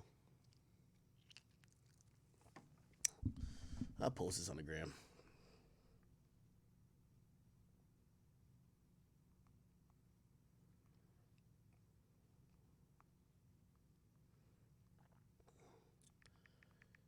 Soulja Boy.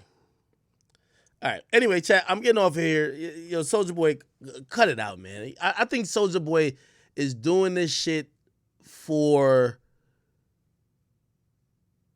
I won't say headlines, but because, like, Soulja Boy is kind of like he's turned into a character of his own self where, like, that's the reason why even if he says, yo, I just bought like this, I just bought Atari, or I'm the owner of Atari.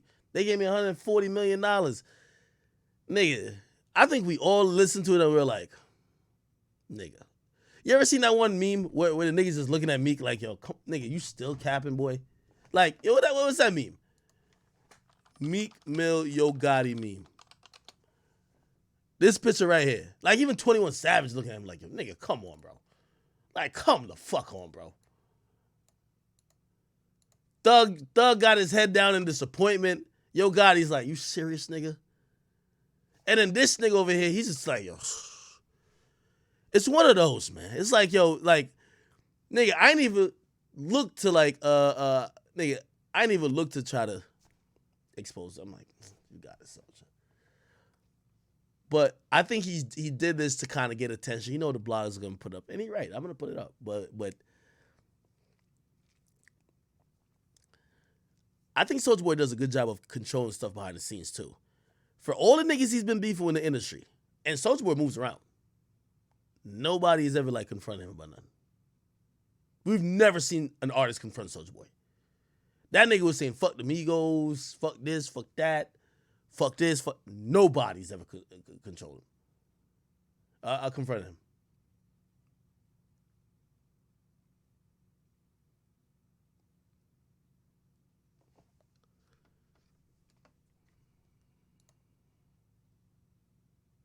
The fuck is that?